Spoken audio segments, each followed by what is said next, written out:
The forest had grown quieter than usual. Evening shadows stretched long fingers across the moss-draped ground, and the air smelled of smoke and damp earth. Jack pulled his coat tighter around himself as he walked, his boots crunching against brittle twigs. He had spent too many nights in this wilderness already, too many nights pretending that survival was just another skill he could learn quickly. The war had left him wandering. Once a mechanic, once someone who fixed broken machines for soldiers who no longer remembered his name, he was now something else. A ghost among trees. A man without orders, without a destination. The only rhythm of his life came from hunger, sleep, and the stubborn pulse of his own heart refusing to give in. That was when he heard it. A sound weak, almost imperceptible like a kitten's cry, but deeper, with a strange, trembling pitch that made the hairs on his arms rise. He froze. His instinct told him to ignore it, to keep moving. Out here, strange sounds were rarely safe. But something older than instinct stirred in him, a tug at his chest that whispered of compassion. He followed the noise. Behind a fallen log, half hidden in ferns, he found it. A creature no larger than a human toddler, its body lean with hunger, its ribs showing beneath pale, striped fur that shimmered faintly like silver in the dusk. Its eyes were luminous amber, too large for its head, and filled with desperation. It was an alien cub. Jack had heard rumors of them beast-like offspring of the Tigress people, a race that stalked the front lines of battles and tore through armored men like paper. The stories had painted them as demons, merciless hunters with claws like knives. If that was true, then the little thing before him was dangerous too. But it didn't look dangerous. It looked starving. Its tiny jaws opened in a whimper, then closed again as though even crying had become too costly.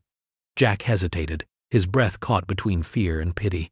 His rational mind screamed at him, "Leave it. Its mother is near. If she finds you here, you'll be nothing but bones." Yet, almost without realizing, his hand drifted to his pack. Inside, wrapped in cloth, was a scrap of dried meat he had been saving for the long night ahead. It wasn't much. It wasn't even enough for him. But his hand pulled it out anyway. The cub's nose twitched, catching the scent. Its body trembled as it tried to stand, failing once. Then again. Jack crouched, holding the morsel out carefully. "Easy, little one," he murmured, though he knew it could not understand him. "Here, take it." The cub inched forward, its eyes never leaving his hand. Then, with surprising swiftness, it snatched the meat and tore into it with a ferocity that made Jack both startled and oddly relieved. He watched as it devoured every fiber, licking its muzzle until nothing was left. When it was done, the cub looked up at him. For a moment, just a fleeting breath of time, something passed between them. Gratitude, recognition, a bond forming where none should exist. Then the cub let out a small, sharp cry and darted into the trees. Jack exhaled heavily, shaking his head. "Well, that's that. You'll probably lead your mother right to me, won't you?" He tried to laugh at himself, but his voice was too thin. He gathered his things and prepared to move again. Better not linger. Better not tempt fate. But fate was already circling. Minutes later, the undergrowth shifted with a sound far heavier than the cub's small scurry. Jack froze, his hand instinctively tightening around the knife at his belt. From the shadows emerged a shape taller than any man he had ever seen. Her silhouette outlined by moonlight breaking through the canopy. Her body was lithe yet powerful, wrapped in stripes of silken fur that glowed faintly like molten gold. Her face was undeniably feline. Sharp cheekbones, slitted eyes burning amber, lips curved not with human softness but with predatory poise. She was the tigress, the mother, and she was breathtaking. Her gaze pinned him where he stood. She carried herself with a regal grace, each step silent, measured, her muscles flowing like liquid steel beneath her fur. In her arms, clutched protectively against her chest, was the very cub he had fed. The cub chirped softly, and she lowered her head to nuzzle it, her long hair falling forward like a dark waterfall. Then, slowly, her eyes rose to meet Jack's again. There was no mistaking the recognition in her stare. The cub had brought her here. Jack swallowed hard, his throat dry. Every story he'd heard said he should already be dead, that these beings did not hesitate, did not spare, did not forgive, and yet she did not pounce. She only stood, watching him with a gaze that shifted from wariness to curiosity, and then shockingly to something softer. Her voice came low, husky, carrying the accent of a tongue not made for human speech, yet rich with its own music. "You—" Jack blinked. She spoke his language, or enough of it to make herself understood. Yeah, he was hungry," Jack stammered, his knife still in his hand but lowering slowly. "I didn't mean any harm." The tigress tilted her head, her ears twitching as though measuring his sincerity. Then she stepped closer. Jack's breath caught. Her presence was overwhelming, her scent a mix of wild musk and faint sweetness, her eyes holding him captive. She knelt, lowering the cub to the ground. The little one bounded to Jack's feet, brushing against his boot like a house cat seeking affection. Against all reason, Jack crouched and touched its soft fur. The cub purred a deep, resonant vibration that filled the silence. The tigress watched this with unreadable eyes. Finally, she spoke again. "You feed my child. That is sacred." Jack frowned, unsure what she meant. She rose to her full height once more, towering over him, her every line a mix of lethal strength and impossible beauty. Then, in a voice softer now, almost intimate, she said, "I am Shaira." Jack swallowed. He had not expected a name. "Jack!" he offered, almost awkwardly. Her lips curved, not quite a smile, but close enough to make his heart stumble. The forest around them seemed to fall away. For a moment, there was only the man, the cub, and the tigress mother, whose amber eyes now lingered on him with something far more complex than hostility. Something had shifted. Jack had crossed an invisible threshold, and there would be no turning back. The moment stretched until the forest remembered how to breathe. Wind moved in the canopy again, combing through broad leaves and setting seeds adrift. Jack stayed very still. The cub, Shaira's cub, pushed its head against his hand in those small, insistent ways. Living things ask for more food, more warmth, more attention. He laughed softly despite himself. And even that felt like trespass, like a fragile bridge over a valley of teeth. Shaira's ears twitched toward the sound. She watched his fingers glide along the cub's fur, her amber gaze narrowing, considering, weighing. She was close enough that Jack could pick out the individual hairs along her cheek and the tiny cuts on her knuckles. No, not knuckles. The anatomy was different. The joints longer, the claws sheathed but ready. A lifetime of work written in the lines of her hands. "You fed," she said again. That voice of low stones rolled by a river. "That binds." "How?" Jack asked. His throat worked on the single syllable. "To what?" "Guessed right," she said. She looked up, sniffed the cooling air as if it were a book she could read. "On our world, feeding a hungry young creates a circle. In the circle, there is no hunt." "No hunt?" he repeated. Her eyes flicked to his knife, then back to his face. "If I meant to kill you, it would have been before names." He sheathed the blade. It felt like kneeling in a cathedral to do it, like taking off a hat in the presence of something older and larger than himself.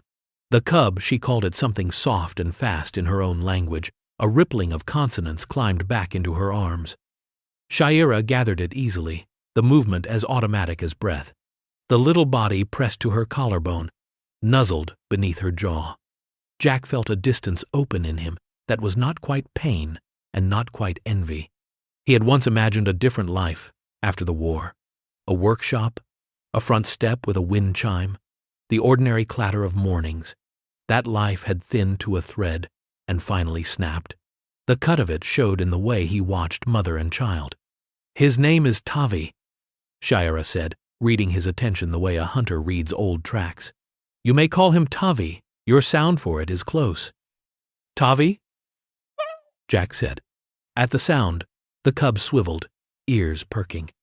It chirped, pleased with the shape of itself in a stranger's mouth. Jack smiled. The wind shifted then, carrying another smell beneath the rich green of ferns and the iron tang of damp soil. Ozone, batteries, hot plastic. Jack's smile fell away. Shaira's head tilted, the tips of her ears pointing toward the west. They froze in the same instant, two strangers standing on one campfire's worth of shared trust, both hearing the same approaching thing. Drone, Jack said. Ours. The word tasted like rust.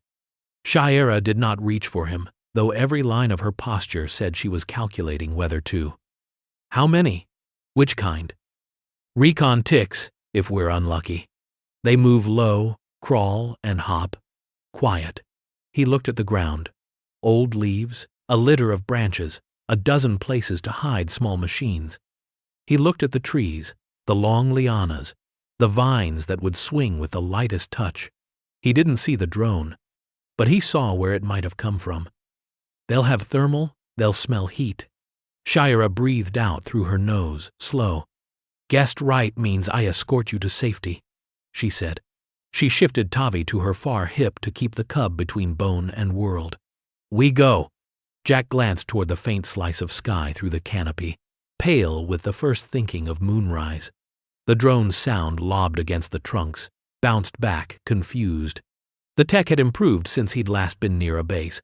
They always made the machines smaller, cheaper, more numerous, like gnats over standing water. He could outrun one.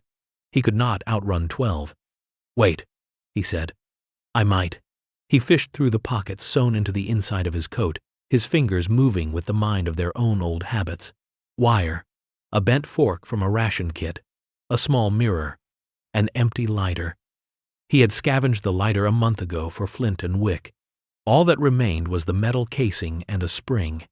He palmed the spring, feeling its coiled readiness click against skin. Shaira watched without interfering. He appreciated that. She could have picked him up under one arm and sprinted into the gloom, and he would have been as helpless to stop her as a leaf is to stop a river. But she didn't. Guessed right, cut two ways. There, Jack murmured. The drone came into view, no wings, just 4 stiff legs and a belly of cameras no larger than his forearm. It skittered along the ground, pausing to taste the air with a pair of filament whiskers. The soldiers called them ticks because they drank information, swelled on data until they were fat with heat maps and audio harvest. It was triangulating, deciding between 3 interesting smells. Jack tossed the lighter body to his left, a tiny, shiny thing that pinged against a rock. The drone pivoted. Good. Curious. He slid the fork's tines into the spring and created a little 2-pronged snapper. A mouth that wanted to bite closed. He held it like a trap. The drone approached the lighter and opened its camera iris to zoom. The iris was a maw of delicate fins, fragile as eyelashes. Now, he whispered to himself. He stepped, quick, light. The drone sensed the change in air pressure and leapt, ungainly but sudden. Jack flicked the snapper. The spring mouth clapped over the iris and jammed it mid-open. The drone chittered in machine panic. He grabbed it with his other hand and slammed it down against a flat stone. Once, twice. Something cracked inside.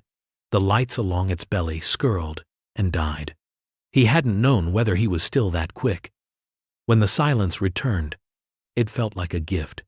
Shaira's eyes flared. Not admiration exactly, but respect's first heat. You are small for a sky soldier, she said, but your hands are fast. I was never a soldier, Jack said. I fixed their toys. She glanced at the ruined machine. Now you break them. One?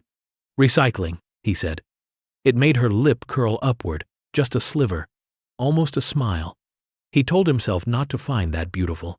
He failed. We should move, he said. One dead tick calls its cousins. Shaira's ears folded back in assent. There is a den close. Hollow tree. Not mine, but old scent holds. She shifted Tavi again, smoother than thought. Stay near. He did. She moved like the forest had memorized her footfalls and bent itself to place leaves under them. Quiet places, safe places. Twice she reached to push a branch aside so it would not slap him. Twice he felt the brush of her fingers on his sleeve and knew, irrationally, that if he stumbled, she would catch him by the ribs and hold him steady without letting Tavi slip so much as a whisker's breadth. The hollow tree was exactly what she'd said. An ancient trunk split open by lightning a decade ago, now softened by moss and darkness. Inside, old smells layered like paint, the musk of animals who had sheltered here, the cold loam breath of fungi, the crisp sting of resin. Shaira ducked in and eased Tavi into a cradle of roots. The cub made a dissatisfied noise at being put down, then accepted a dangling vine as a temporary mother and chewed it with earnest, squeaky ferocity. "Guessed right," Shaira murmured, almost to herself, testing the human shape of the term again. "My mother would be laughing to hear me speak it to one of you. She said skyfolk have no circles, only edges." Jack nudged the drone's carcass deeper into the hollow, sweeping leaves over it. "Your mother would be wrong about some of us," he said. "We had circles. They broke." Shaira crouched beside him. Her warmth came off her in waves. The oils from her fur were sharp in his nose, citrus and rain iron, and something he could only think of as wild honey. "Who broke them?" "We did," Jack said. "Or they just wore out." She made a soft sound that might have been sympathy or agreement, or only the body's answer to the body. "I hear you. I have also lost things I thought would not end." For a while they listened. The night found its pitch again. Frogs that sounded like coins clinking in deep water. A nightbird whose call rose and fell like a question it did not want answered. No more drones. Perhaps the one he'd smashed had been scouting alone. Or perhaps the rest had swung wide, chasing the lighter's false scent across the rocks. Either way, for now, they were safe. Tavi tired of the vine and returned to the important business of being a cub near his mother. He pressed himself under Shaira's arm and, quite without dignity, rolled until he could wiggle his face under her hair. She chuffed, low. Jack felt heat fold over his chest and spread outward, a sort of ache that transformed itself into a quiet pleasure, as if he had stepped into sun after a long, cold walk. "They told us you were monsters," he said into the dark. He had not planned to say it. The words found their own path out of him. Not like animals. Worse. Wrong. The kind of wrong that can't be fixed. Shaira's eyes turned to him, and the tree became smaller because there was only that light left in it. "They told us you were thieves," she said. "Who take not because you hunger, but because you like the taking." "Sometimes both stories are true," Jack said, because if the night was going to be honest, he could not begin by lying to it. "Sometimes," she agreed softly. "But I will hold a circle while you are in it, and you fed Tavi." Her hand moved, not quite touching him. She hesitated, then reached past him to pick a burr from his coat.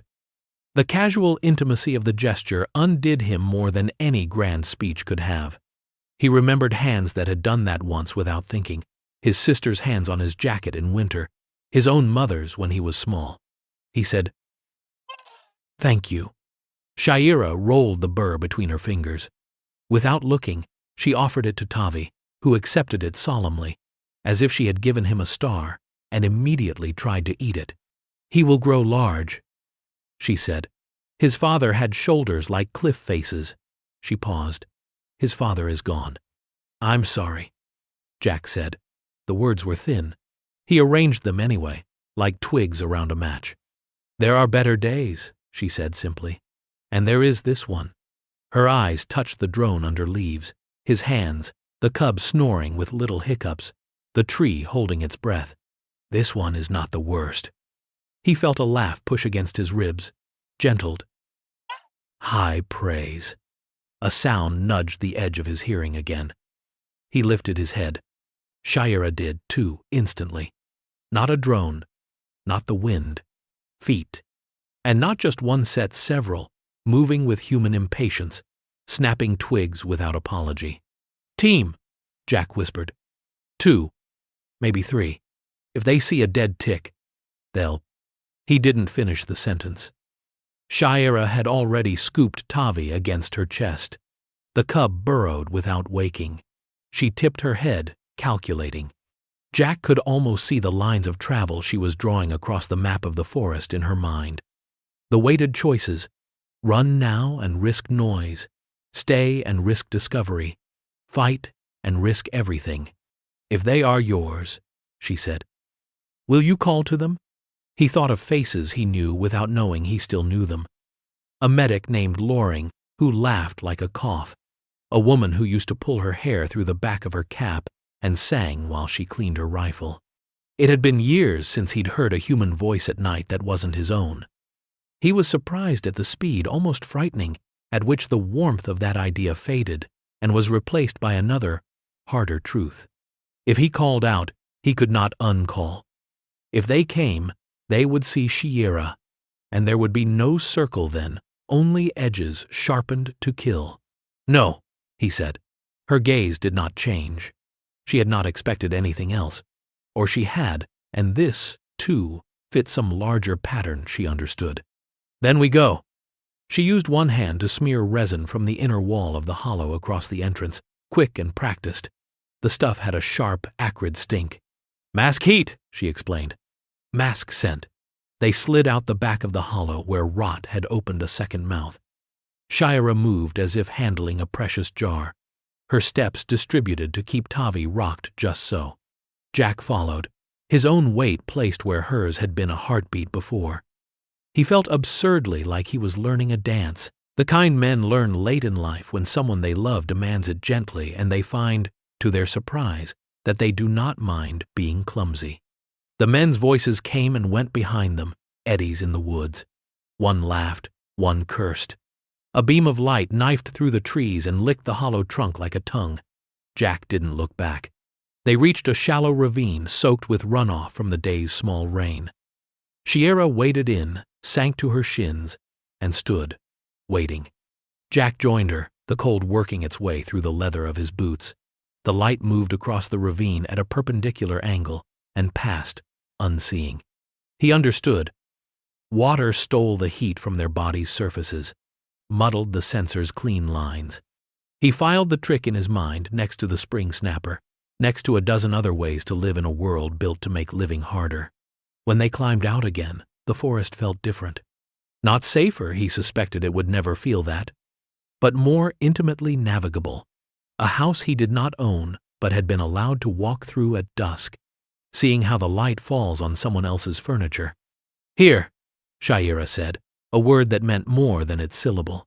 She led him into a place where vines hung like beaded curtains, where ground cover gave to a patch of dry earth under a lip of rock.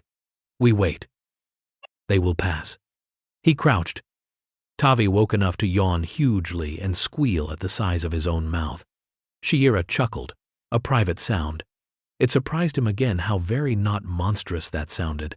He realized, as he watched her rub a thumb across the cub's forehead, that it wasn't just guessed right binding them.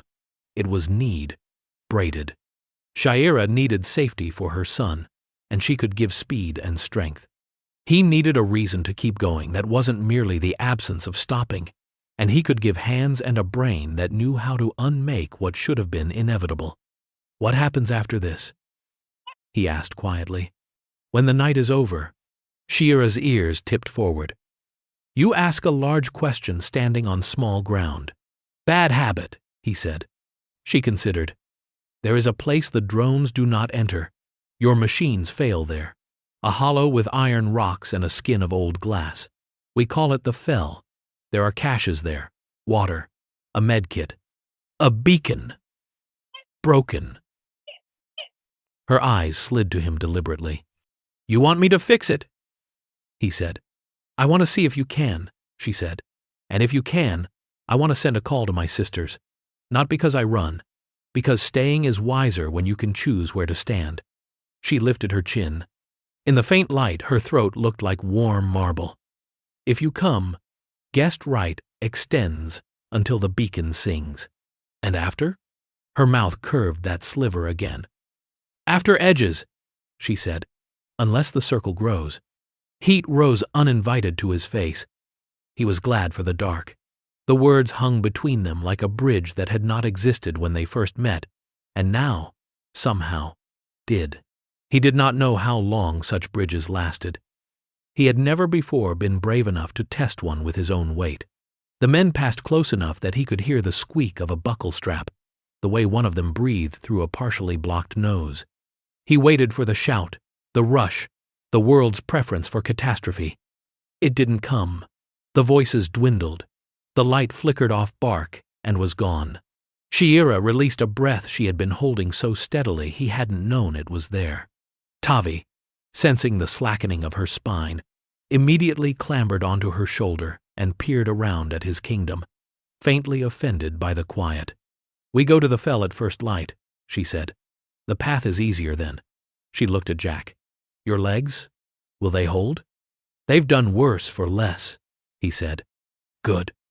She reached to touch his shoulder, then stopped, her hand hovering over him, as if the space between was its own creature to be respected. "May I?" He had not been touched with kindness in a long time. "Yes." Her palm came down, warm and careful. She pressed 2 fingers to the hollow of his shoulder, then lifted them to her own lips and touched them there, then pressed them lightly to Tavi's brow. The motion had the cadence of ritual. He did not understand it, but he felt the meaning wrap around him nonetheless, like a garment he hadn't known he was cold without. "What does that mean?" he asked. "Underfang," she said. "While guest right lasts." He nodded. The words found a place in him and rooted there. Sleep arrived in hurt, cautious fits. He took it in shifts, watching while Shiera dozed with Tavi fitted into the curve of her body like a puzzle piece. When her turn came, she woke with every sense already on duty. Once, she bent near him and listened to his chest as if to the sea in a shell. She sat back with a look that was not quite relief and not quite curiosity, and then turned her face away, either merciful or shy. In the purling hour before dawn, while the world was trying on its colors, they rose. The forest shook off night, first with the small sound of insects and then with birds, building a chorus the way a lung builds a long breath. Shiera stretched, her spine a liquid arc. Jack looked away quickly, then laughed at himself because the body notices, always, and pretending it doesn't only makes it louder. They moved. The path to the fell was a sequence of choices only Shiera could have known. Walk along the fallen trunk that looks like a crocodile's back. Turn where the trees are wrapped with a vine that smells faintly of cinnamon. Step wide of the ground that looks woven, because it is the flats of tiny white spiders stitched there. Not dangerous, but lecherous in number. At a clearing where shafts of clear morning speared down, Shiera paused and tasted the air. "We are watched," she said. Jack's skin prickled. "Drones?" "Number." She angled her head toward a stand of low brush. "Eyes. Gold. Like mine, but small. Not kin." The brush rustled. A creature stepped out like a thumb-sized quirk of the gods. Long-bodied, sleek, with a face that made him think of ferrets back on Earth, though the ears were ridged and its pupils were round. Almost human. It wore a crown of burrs and looked very proud of itself for doing so. Shiera snapped her fingers softly. The little thing froze. "Mischiefers," she said. "They steal bright things, and sometimes lead hunters away from nests for the price of a coin." Jack fished into his pocket and produced the metal lighter body again, a gaudy, scratched thing with no heart. He crouched and held it up. The mischiever blinked. Tavi chirped, delighted. The small animal took 3 steps forward, then 4, then became a streak. It snatched the lighter, danced back, and posed with it like a royal portrait. "Follow," Shiera said to it in her own language, a command that purred and snapped in the same measure. To Jack, "We ask for fair path." The mischiever ran. They did not exactly follow it so much as allow it to happen in front of them. A quivering, delighted compass pointing the way to whatever it had decided mattered. Twice it paused to display the lighter at the end of a log or in a shaft of sun. Each time Shiera clicked her tongue and praised it modestly, like a queen who refuses to be overly impressed by a jester's feats but secretly is. They reached the fell just as the day was committing to blue. The place was a bowl of ground, paved with dark rock that hinted at iron, rimmed with spines of glass half buried in moss, the old bones of something that had once been a shield or a canopy and had failed spectacularly. The air tasted like a battery licked on a dare. Jack felt the hairs along his forearms stand as if the place were speaking in a very high voice just at the edge of hearing. "Machines die here," Shaira said. "But not all. The beacon sleeps. You will wake it." Jack walked to the center of the bowl and knelt. The beacon was half under a skin of lichen, a squat cylinder with a cracked casing and a cable frayed to threads that looked chewed. He brushed it clean. His hands found the seams. He looked up once at Shaira, who had set Tavi down with a pile of bark to shred and stood with her shadow cutting across the rock, an animal drawn in charcoal. She nodded. No speech, no instruction. The kind of trust that feels like putting your body into a chair and expecting it to hold. He opened the casing and saw the story of its failure in a glance. Heat blistering around the regulator, a cheap capacitor that had gone to smoke, a board, hairline fractured, perhaps from the same blast that had thrown glass into the trees. He had fixed worse with less. He grinned despite himself, the first real grin in too long. It tightened the skin around his eyes in a way that made him remembering who he used to be hurt and feel good in the same breath. "Can you?" Shaira asked quietly. "Yes," he said. "If I steal from a friend."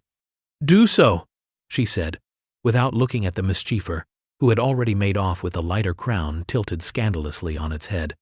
He tore the dead drone apart with deft cruelty, harvested its healthiest organs, grafted them into the beacon with tiny motions that would have been impossible if his hands had trembled. They didn't. He raided his coat for a sliver of tin from a ration tin lid, for a screw he'd kept only because it had felt like a talisman the day he pocketed it. He bridged the cracked trace with a thread of wire and a prayer to whoever listens to men bent over hopeless things. He tightened the last connection and sat back. "Ready?" he asked the machine, as if the machine also had a circle and he had entered it. He flipped the switch. For a second, nothing happened. Then the beacon coughed, caught, and began to send. A soundless pulse rolled out again, and again. A heartbeat broadcast through iron and old glass and air. Shaira closed her eyes. The expression that crossed her face then would have been indecipherable to anyone who had not sat at a window alone and seen a shape on the horizon that was either a storm or a ship, either salvation or something that would demand all the strength they had left. When she opened her eyes, they were wet. She did not wipe them. "Guest right holds until sisters come," she said. "If they come, they'll come," he said. "If the universe has any sense of dramatic timing." She frowned. "Dramatic timing? Never mind," he said, and found himself laughing softly, because the alternative was too enormous to face head-on. "It means, I hope so." Tavi toddled to him and pawed at his knee, then made a deliberate, ceremonial noise, and dropped the burr he'd been chewing into Jack's palm with great seriousness. "A gift." Jack bowed as if receiving a medal. "Thank you, sir," he said gravely. Tavi purred like a motorboat. Shaira watched them with a look he was learning, wary, amused, warmed against her will. "You will stay in the circle," she said. It was not a question. It was a decision that had been made somewhere deep in a creature older than her mind. A mother animal that had tallied the sum of him and found it not unworthy. "I will," he said, and discovered that promises given within certain spaces have different weights than those muttered anywhere else. This one settled on his shoulders and made him stand straighter. A hawk cried above them. The beacon pulsed. The mischiever danced in a shaft of golden morning and then, with a flourish, disappeared into brush, so bedding soft a king might have slept there. "Edges after," Shaira said again, softer now, tasting the future like someone examining fruit and finding it ripe. "Unless the circle grows," he said, because if he did not say it aloud, it would haunt his mouth unspoken. She held his gaze. The forest slowed, attentive. The pulse of the beacon counted seconds that felt like doors. "Unless," she said. The word landed between them like a seed. They waited for the sisters, and whatever the sisters would mean. They stood in a bowl of old iron and failure, under a sky that had not yet decided what kind of day it wanted to be, with a cub who believed the world was most things he could reach and a little more. And in the breathing pause before the next event arrived, Jack understood that in feeding a hungry child he had, without knowing, fed a starving part of himself and woken a thing he had thought too dangerous to name. Hope. It had claws. It was purring. The beacon's pulse continued, steady as a heartbeat, a rhythm that turned the bowl of stone and glass into a drum for invisible music. Jack sat cross-legged beside it, the carcass of the ruined drone scattered at his feet like an offering. His hands still trembled faintly, not from fear, but from the strange exhilaration of fixing something meant to be beyond repair. He had given a dead thing back its voice. For the first time in years, he felt like a mechanic again. Not just a scavenger. Shira stood a few paces away, her silhouette framed against the rim of the fell. She had not moved much since the beacon's first breath. Her eyes stayed on the horizon, her ears twitching now and then as if listening for an answer carried on air too thin for him to hear. Tavi, restless with the waiting, clambered over rocks, his little claws scraping, his tail whipping as he balanced. Each time he strayed too far, Shira's throat made a low clicking sound, and the cub bounded obediently back toward her warmth. Jack watched her. He told himself it was out of caution because her kind were killers, because the war stories painted them as ambushes wrapped in fur and fury. But it was more than that. He watched because her stillness was a language, because her presence was gravity in a body. She was dangerous, yes, but danger could be beautiful, and beauty could undo him. "They will come?" Jack asked quietly, not wanting to break the strange spell of the morning. "They will hear," Shira replied, "if they are near, if they still walk." Her voice wove sorrow into certainty, as if she spoke of both hope and grief in the same breath. Jack considered that. "And if they don't?" Shira turned, slow and deliberate. The sunlight caught the stripes in her fur, making them gleam like molten gold across bronze. Her gaze pinned him again, and for a moment he felt as if she were measuring the exact weight of his bones. "Then the circle is only ours," she said. The simplicity of the answer struck him harder than he expected. He nodded, though his chest ached with a pressure he didn't have words for. Tavi chose that moment to leap into his lap. Jack grunted at the impact, then laughed as the cub kneaded at his coat with tiny but sharp claws, purring so loudly it rattled against his ribs. Shira's eyes softened, just slightly. "He likes you," she murmured. "I fed him," Jack said with a shrug, scratching behind Tavi's ears. "Animals usually like the hand that feeds them." Shira tilted her head. "Do you think I am only animal?" The question stunned him. His first instinct was denial. "No, you are more than that. You are—" But the words tangled. "I think," he said carefully, "that you're a mother first." Shira blinked, as if surprised by the answer. Then, to his astonishment, she smiled. It was a real smile this time, slow and unguarded, showing sharp teeth yet soft in its expression. It was the kind of smile that changed the air around it, making it warmer. Jack forgot the beacon, forgot the war, forgot the ache in his legs. He remembered only that he was alive and looking at something extraordinary. The beacon's pulse quickened. Both of them turned. The machine's light shifted from a dull green to a sharp, pulsing blue. The frequency changed 3 quick beats. Pause, 3 again. Shira inhaled sharply, her ears straining forward. "They answer," she whispered. Jack squinted at the horizon. The sky was still wide and empty, the forest unbroken. "I don't see—" "Not here yet," Shira said. "But they hear. They send back." The cub chirped as if echoing her joy. Shira lifted Tavi into her arms, pressing her nose into his fur, breathing him in with a low rumble that might have been laughter. Then she looked at Jack, and for the first time her eyes were bright, not only with wariness but with possibility. "You brought my sisters back to me," she said. Jack shook his head. "I only fixed the thing. You did the rest." "You fed Tavi," Shiera countered, her tone as firm as if she were citing a law. "One act begins the circle. Another widens it. Now we wait, but not long. They will come." Her certainty was a stone thrown into the still pond of his doubts. He wanted to believe her. He almost did. They camped near the fell, careful not to leave tracks on the glassy floor. Jack gathered fallen branches and fashioned a lean shelter against the rim of rock.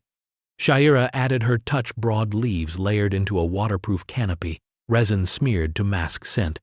Together, the structure became something between a hut and a promise. We will endure the night. By dusk, a fire glowed small but steady between them. Jack roasted what little dried root he had left, its bitter smoke curling upward. Shiera produced strips of meat from a pouch at her hip, meat cured in a style Jack had never seen. She speared one on a sharpened stick and held it over the flame, the juices hissing as they dripped. The scent made Jack's stomach tighten with hunger. Shiera noticed.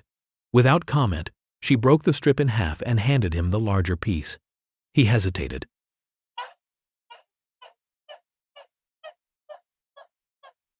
"You already have," she said. "When you fed my son, eat." So he did.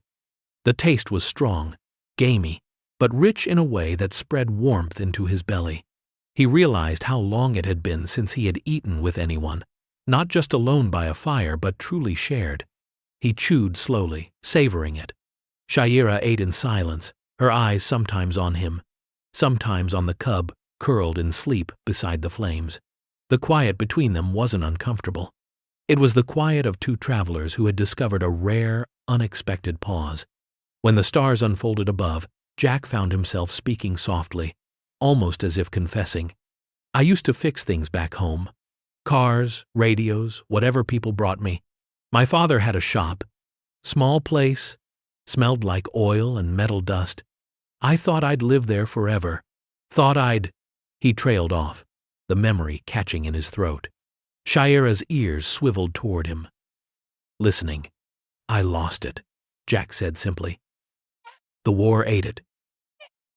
Ate everything." For a long moment she didn't respond. Then she said, "I had a mate, strong, fierce, with eyes like storms. He sang to Tavi before he was born. He died before he could see him walk." Her voice did not break, but it carried weight like a mountain. "I'm sorry," Jack murmured. "Loss is a language we all speak now," Shiera said. She lifted her gaze to the stars, eyes reflecting their cold fire. "Perhaps that is why guest right matters more than ever. Circles are harder to find." Jack stared at her profile against the starlight. He wanted to tell her she was right. He wanted to tell her she was more than right. But words failed. Instead, he let the silence hold what he couldn't say. The night deepened. Jack dozed lightly, waking at every rustle. Shiera stayed watchful, sitting upright, her cub against her side. Each time Jack's eyes flickered open, he found her gaze sweeping the horizon, her ears catching sounds he couldn't part. She was sentinel and mother both, a figure carved out of duty and grace. Near dawn, a sound came. Not the mechanical whine of drones, not the clumsy stomp of human boots.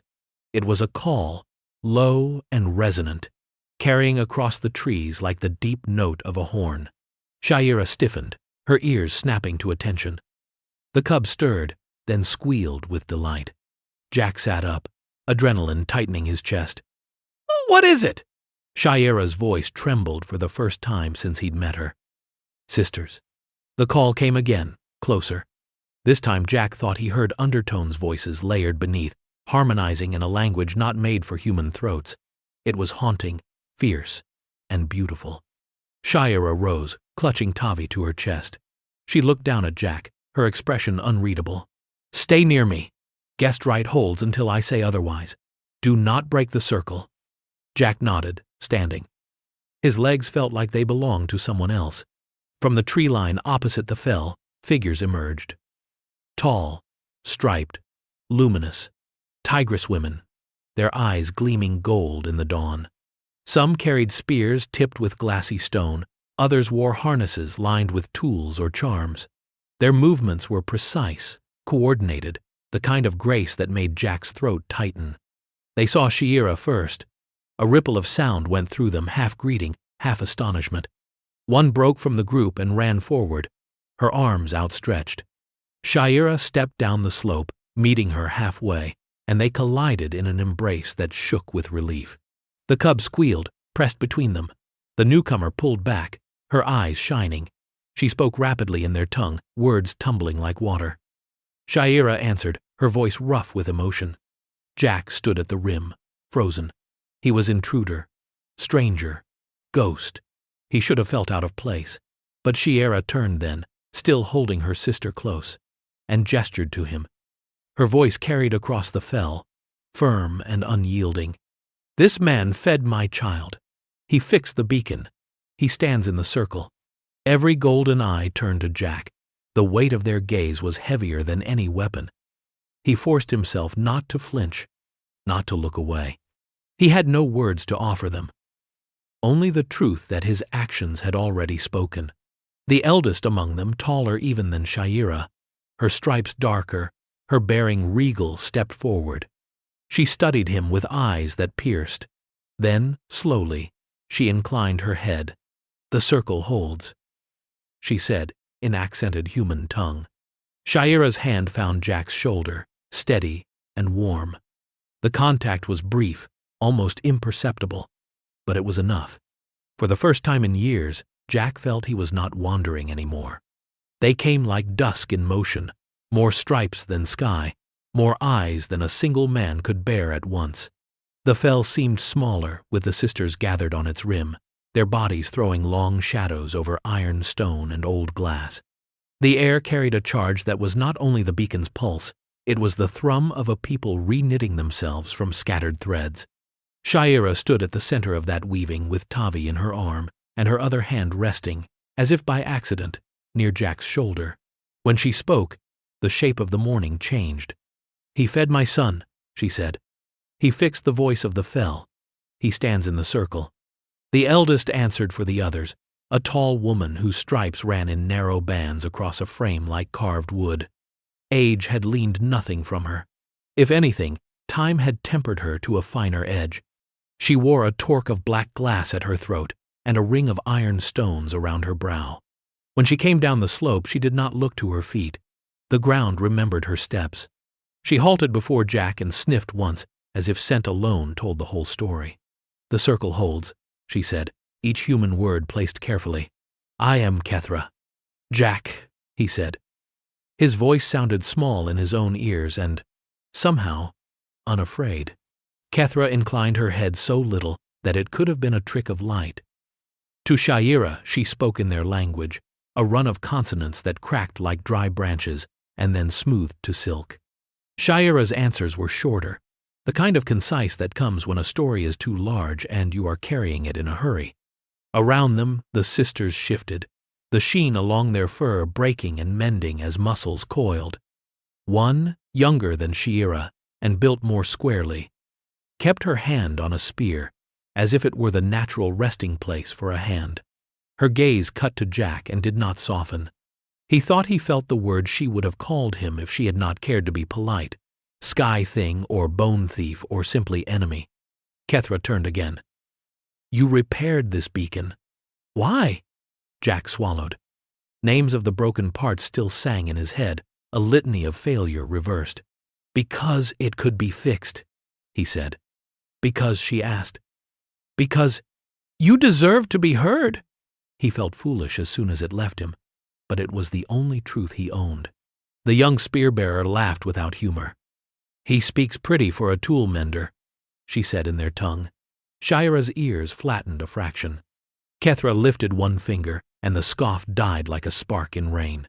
Words are breath. Breath is cheap. We try teeth, Kethra said. And Jack felt the old soldier's reflex in himself. Here it comes before his mind caught up. Shiera stepped forward, her body a bar between Jack and whatever the test would be. Kethra, she said, and there were other words in that name. Cousin, leader, my elder, all pressed into a single syllable. Guessed right is not a toy. I have not made it one, Kethra answered. The circle holds, but the edges must be touched to know their shape. She looked at Jack. You will not be harmed inside the circle. You will be weighed. He exhaled. The difference mattered. He nodded. Kethra gestured, and the sisters parted to reveal a stone the size of a child. All edges and facets, as if a piece of night had fallen and shattered long ago. Along its face ran hair-thin veins of metal that caught the light and sent it back in brief, hard flashes. Kethra set her palm on it and drew a line across the base with her claw. The stone answered with a thin singing, high as insects, that raised the hairs on Jack's arms. Edge stone, Shira said quietly, her breath near his ear now. We swear on it when a thing must hold. It listens to heat. It remembers scent. It marks lies with ugly sounds. She was not smiling. What do I do? He asked. Touch it, Kethra said. Speak your name and why you walk with us.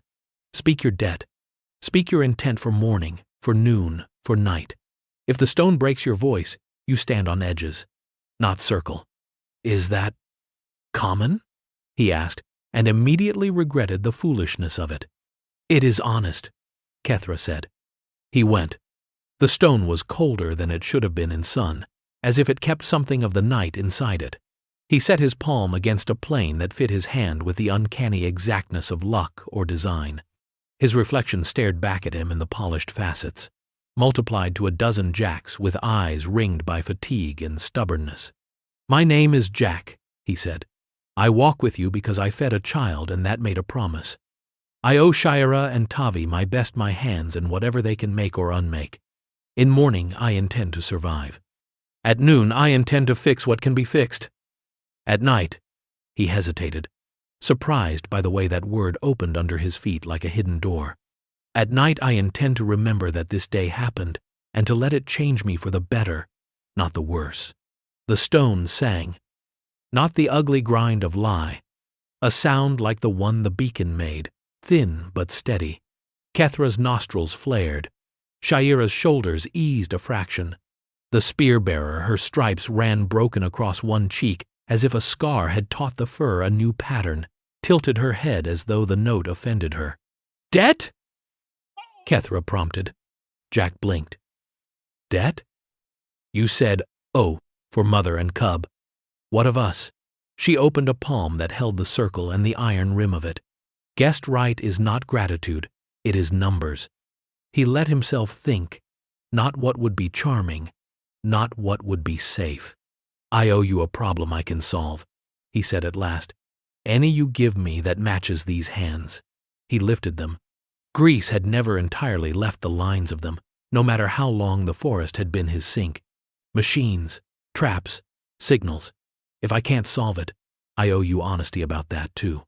The stone's pitch deepened, not displeasure but acknowledgement. Kethra's lip lifted enough to show one tooth. Amusement. We accept your debt, she said, and your hands. Shira's hand brushed his sleeve, quick as a moth. Relief bloomed in his chest like warmth released from a held breath. For 3 heartbeats the world was just that, a shared exhale in the circle's shade. It didn't last. A sound from the trees drew every ear like a string pulled tight. Not the sisters' low call, not the glass and iron whine of drones, but boots again, mud-slow and impatient and human. The young spear-bearer's eyes lit like flint meeting steel. Riss, Kethra said without looking. Do not feed your temper before we test their number. Riss huffed and then melted into undergrowth with 2 others, swift shadows. Shira eased Tavi down and pushed him toward a cluster of mothers who had hung back, 2 with infants strapped high against their spines.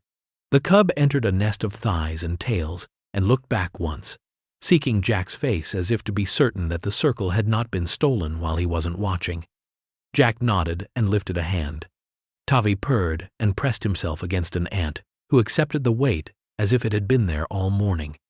Kethra spoke quickly. Their words came clipped, the sound of many hunts coordinated across a broken plain. Shira handed Jack a coil of resin twist. Smear on your throat, your wrists, she said. It steals heat the way water steals voices. He did, the stuff biting his skin with clean chemical cold. He hadn't realized until now how easily he'd begun to obey her when she used that tone, the one that wrapped command in care. Riss returned with a flick of her ears that meant 2, maybe 3. Kethra nodded and pointed. Positions became bodies in motion. The sisters did not vanish so much as the forest folded over them like hands closing around secrets. Shayera stayed where the fell's glass teeth met the iron lip. Jack took his place beside the beacon. If anyone reached for it, he would be the first weight they met. The men came into view a minute later. 2 in fatigues that had the wrong cut to be from Jack's old division. 1 wearing a vest bristled with little toys. Not special forces, undisciplined steps, too much noise, but not scouts who'd wandered off a road either. Their eyes skittered off the bowl as if something about the place bothered them on a level their orders couldn't reach. Tick's last ping was here, the vest said, tapping a wrist slate. And then nothing, like it went behind a wall. Place gives me the creeps, said the second, and then louder, to prove he wasn't rattled.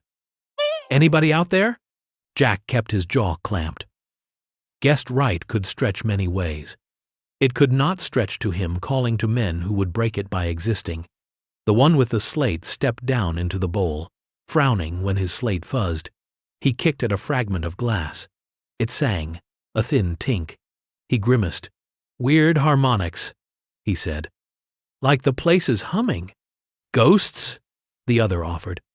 Come on, let's grab the tick carcass and… He didn't finish because Riss came out of the green in a blur. Not striking, only existing so suddenly in a place where nothing had existed, that the man stumbled back and sat down hard, breath leaving him in one shocked grunt. When he dragged in air again and found focus for his weapon, it snagged in vines that had not been there a blink before. Another sister had looped them down like a curtain. The gun came free with a ripping of leaves, and the man yelped when something stung him thorn, maybe, or a precise slap from a tail. Back, the vest said, voice high now. Back. They retreated, not in order but in the anarchic rush of men who realize the forest isn't theirs and never was. Riss let them go as far as the rim and then, with knife-delicate speed, snapped a branch at their feet, a little warning that said, further is permitted, closer is unwise. The men obeyed the language they did not know they knew. The quiet returned, this time with a flavor of vindication. Riss bared her teeth in the direction the men had ran. Edges, she said to no one and to all, satisfied. Edges, yes, Kethra said. And the circle holds because we didn't break it to savor our old anger. Her eyes went once to Jack. You did not call them. Good. I decided I liked breathing, he said, and felt brave enough to make it a joke because the moment for dying had passed. Shayera came to him then, the after-battle slow easing in her stride. She reached for Tavi automatically and then stopped, mid-gesture, as if caught by something only she felt. He followed her gaze and saw the thin line along her forearm just below the fur. A slice he had not noticed in the fast work. Glass, sharp as a breath at the fell's rim. The blood there was dark and slow. You're hurt, he said. It will knit, she said. Dismissive. Always a mother first. Let me, he said, and held out his hands as if asking to take the weight of a bowl. She hesitated only long enough to decide whether pride served anything here. It didn't. She extended her arm. The cut was clean. He rinsed it with canteen water and resin, his fingers working with a gentleness that surprised him by how easily he remembered it. He had stitched men in a field under fire because no medics had come. Hands trembling but not failing. He had bandaged a puppy once when he was 10 and had not known then that such tenderness would become a ration he'd have to stretch across years. He bound her, and the strip of cloth went from his world to hers, a literal joining. Her eyes were on his mouth as he worked, then on his hands, then finally on his face. Whatever she saw there made her expression soften into that sliver of a smile he'd begun to crave like light. You smell of iron and rain, she said softly. It might have been a compliment in her tongue, He decided to take it as one. Tavi returned at a scuffle and pressed his face against Shiera's thigh, as if to assure himself that everything he loved would remain correctly arranged. She cupped his head and then pressed her palm lightly to Jack's chest, above the heart. The heat of her there went through cloth and bone and made a new space under his ribs that belonged to the gesture. "Under Fang," she said. Not a ritual this time. Not quite. A naming of the thing already happening. Kethra called then, the command voice that makes bodies move, whether or not the heart is ready. "We do not linger. The beacon has done its work and called more than sisters. We will move to the low camp." The man comes under guard. She paused. "Under guest right." Riss frowned. "Guard? Why not blind him, or stone him to sleep and carry him? He sees too much. Blind a guest and your eyes fail when you need them," Kethra said without heat. "He carries his own debt. Let him walk on it." Riss made a face that promised future argument and stalked away to herd the last of the sisters into a traveling order. Shiera lifted Tavi and settled him, then slung a pouch across her chest with the easy economy of someone whose hands had learned to carry everything that mattered and leave the rest. Jack shouldered his pack. The Fel watched them without comment. They moved.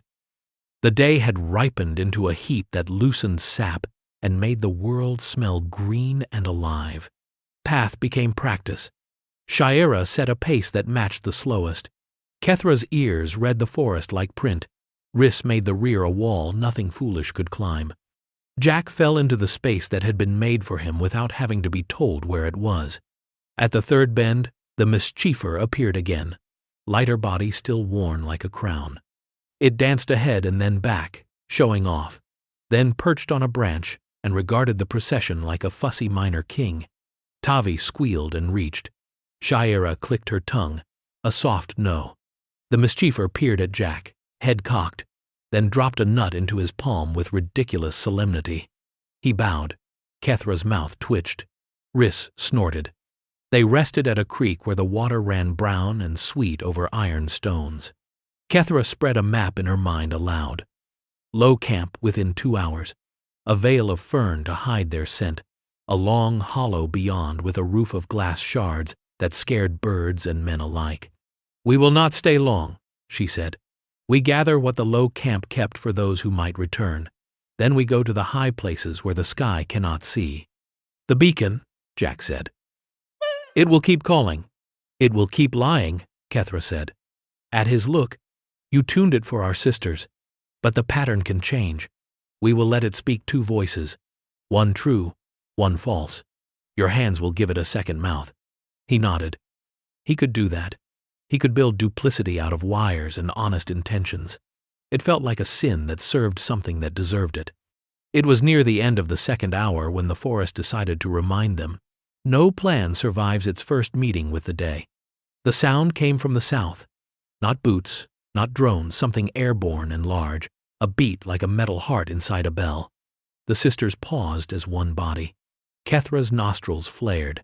Shiera's hand found Jack's sleeve, and he let it, not because he needed leading, but because touch steadied the part of him that still wanted to run toward noise instead of away from it.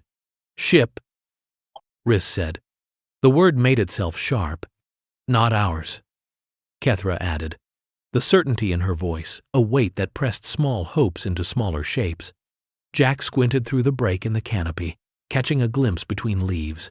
A bulbous glare of glass, the hint of a belly gun, a logo he could not make out at this distance. Not a common patrol craft. Something hungrier. "They tracked the beacon," he said. Shame crawled warm at the back of his neck. He had known, of course. He had told himself he'd tuned it to sing narrow and strange, but the world had many ears. "Maybe," Kethra said. "Maybe they tracked grief. It leaves a stripe on the world. Your machines like to lick." She jerked her chin. "We move." They did. Faster now. The easy grace replaced by something grimmer. The camp revealed itself without being revealed. A shift in air that smelled of old smoke and stored food. A patch of ground too clean for chance. Caches lay under bark and the undersides of stones, neat packages wrapped in oiled leaves. The sisters retrieved them with quick hands and no chatter. A bundle of skins, a jar of dried fruit, a packet of ground root that burned sweet on the tongue, a small kit of needles and thread, the sort of item that says, "A people expects to survive long enough to mend." Jack reached for a broken thing because it was how his body told the moment it understood itself. A masker, a device meant to smear heat signatures over an area, lay in the shade of a log, its casing cracked and its guts showing like a wounded animal. He turned it in his hands and caught Shaira's eye. She was already beside him, as if some part of her had started walking the moment he crouched. "I can make it work," he said. "Not forever. Long enough to confuse that ship if it descends." "Do it," Kethra said from behind him. He hadn't heard her arrive. He set to it. The work was a prayer and a bargaining and a confession. He stole a tiny coil from a trap jar that hissed its scent and repurposed it as a regulator. He cannibalized a spark from his lighter's ghost. He asked the iron stones to lend the masker their good lies. When he fed power back through the board, the masker sighed, then woke, its little fan spinning, its mouth opening to breathe heat that wasn't theirs into the air. "Place them," he said, thrusting the unit at risk. "There, and there." He pointed a triangle that would make a hollow in the middle where the sisters could stand invisible inside a picture of themselves walking away. Riss snatched it without thanks and moved, all competent disdain. Shaira squeezed his shoulder once, a pressure that said both well done and still time to run. He stayed. The ship's sound leapt closer. A light stuttered between leaves, the moving eye of a thing that assumed everything below it was smaller and would behave accordingly. It passed, a shadow beating a larger shadow across their hidden circle, and did not slow. The masker exhaled its lies like incense. Jack held his breath because he did not trust his lungs with the task of pretending to be nothing. Tavi's small body vibrated with his purr, too soft for machines, but loud enough to soothe his own bones. The ship slid on, uninterested for now in what it could not quite resolve. When the sound bled away, the small noises returned the whisper of their own bodies. The creek's chatter, a bird inventing itself again on a branch. Kethra lowered her head and listened to the earth. "We go to the high places," she said. Then to Jack, "You come. You are still under Fang. But you must take oath at dawn, circle oath. Not only Shaira's, all our mouths." He nodded. "Tell me what it requires. A truth for a truth. A cut shared. A promise with teeth," Kethra said. "You have spoken your intent. We will test your staying."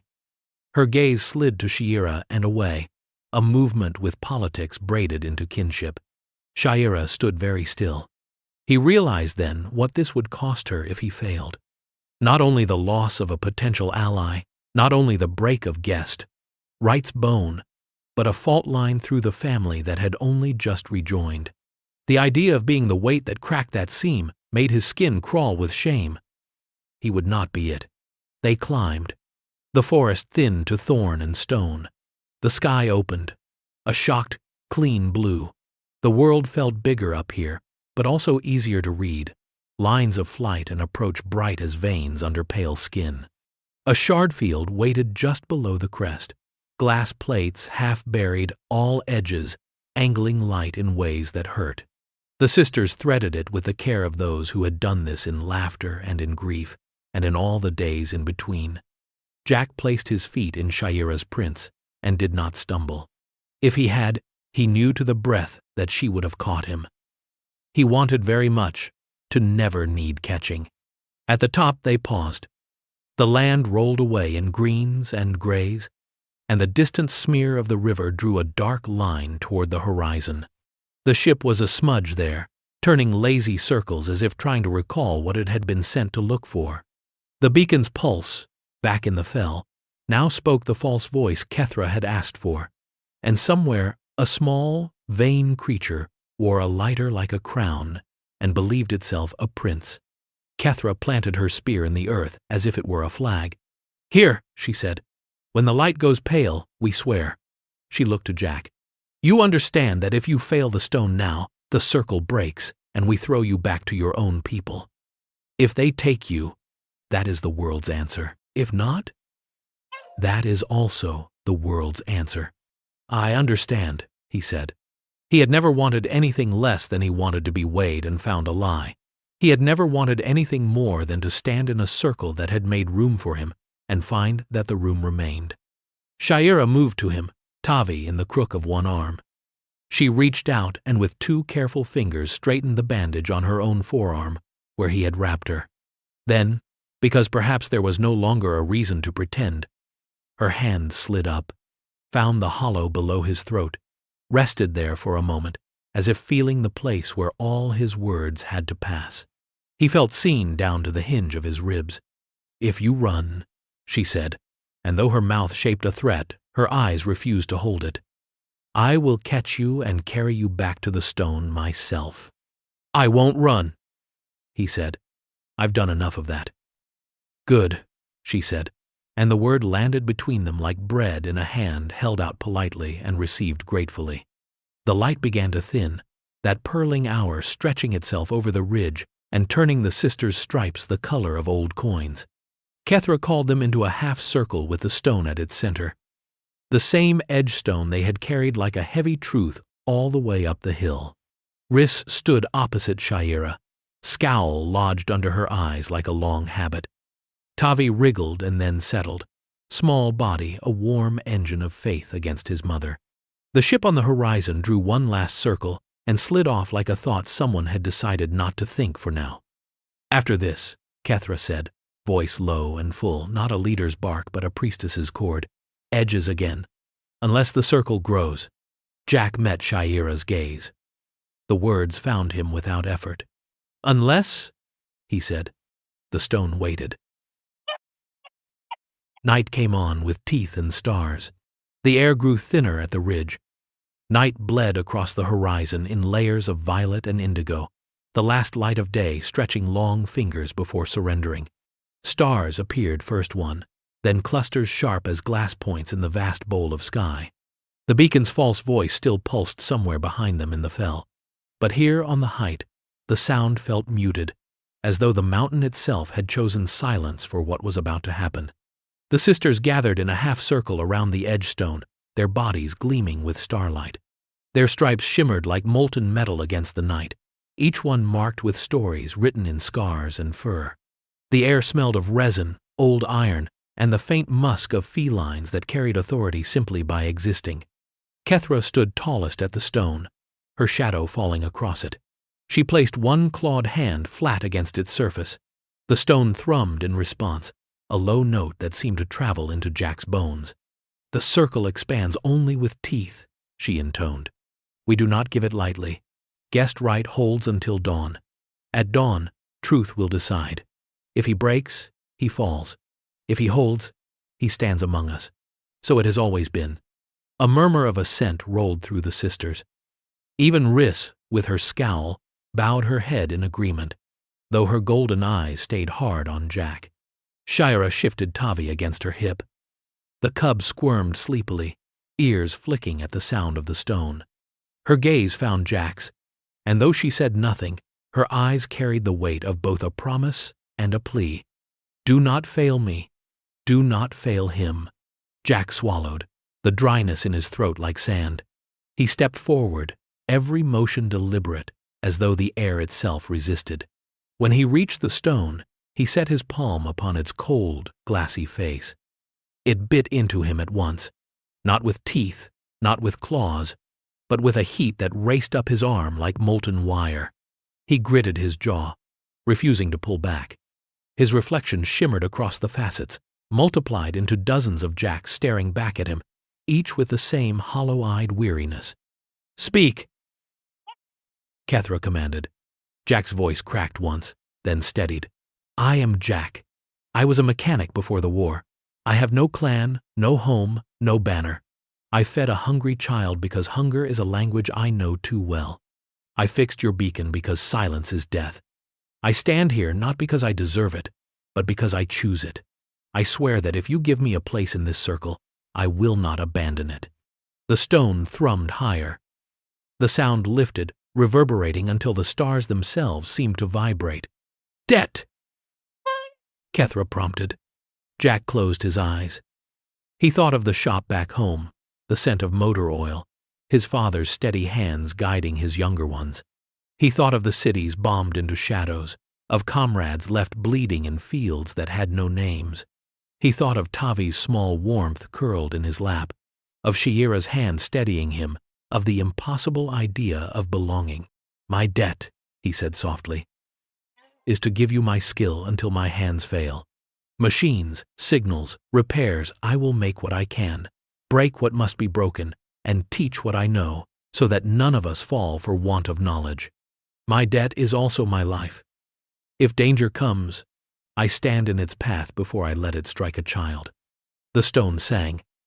Not the grinding shriek of lies, but a note pure and resonant, carrying into the dark.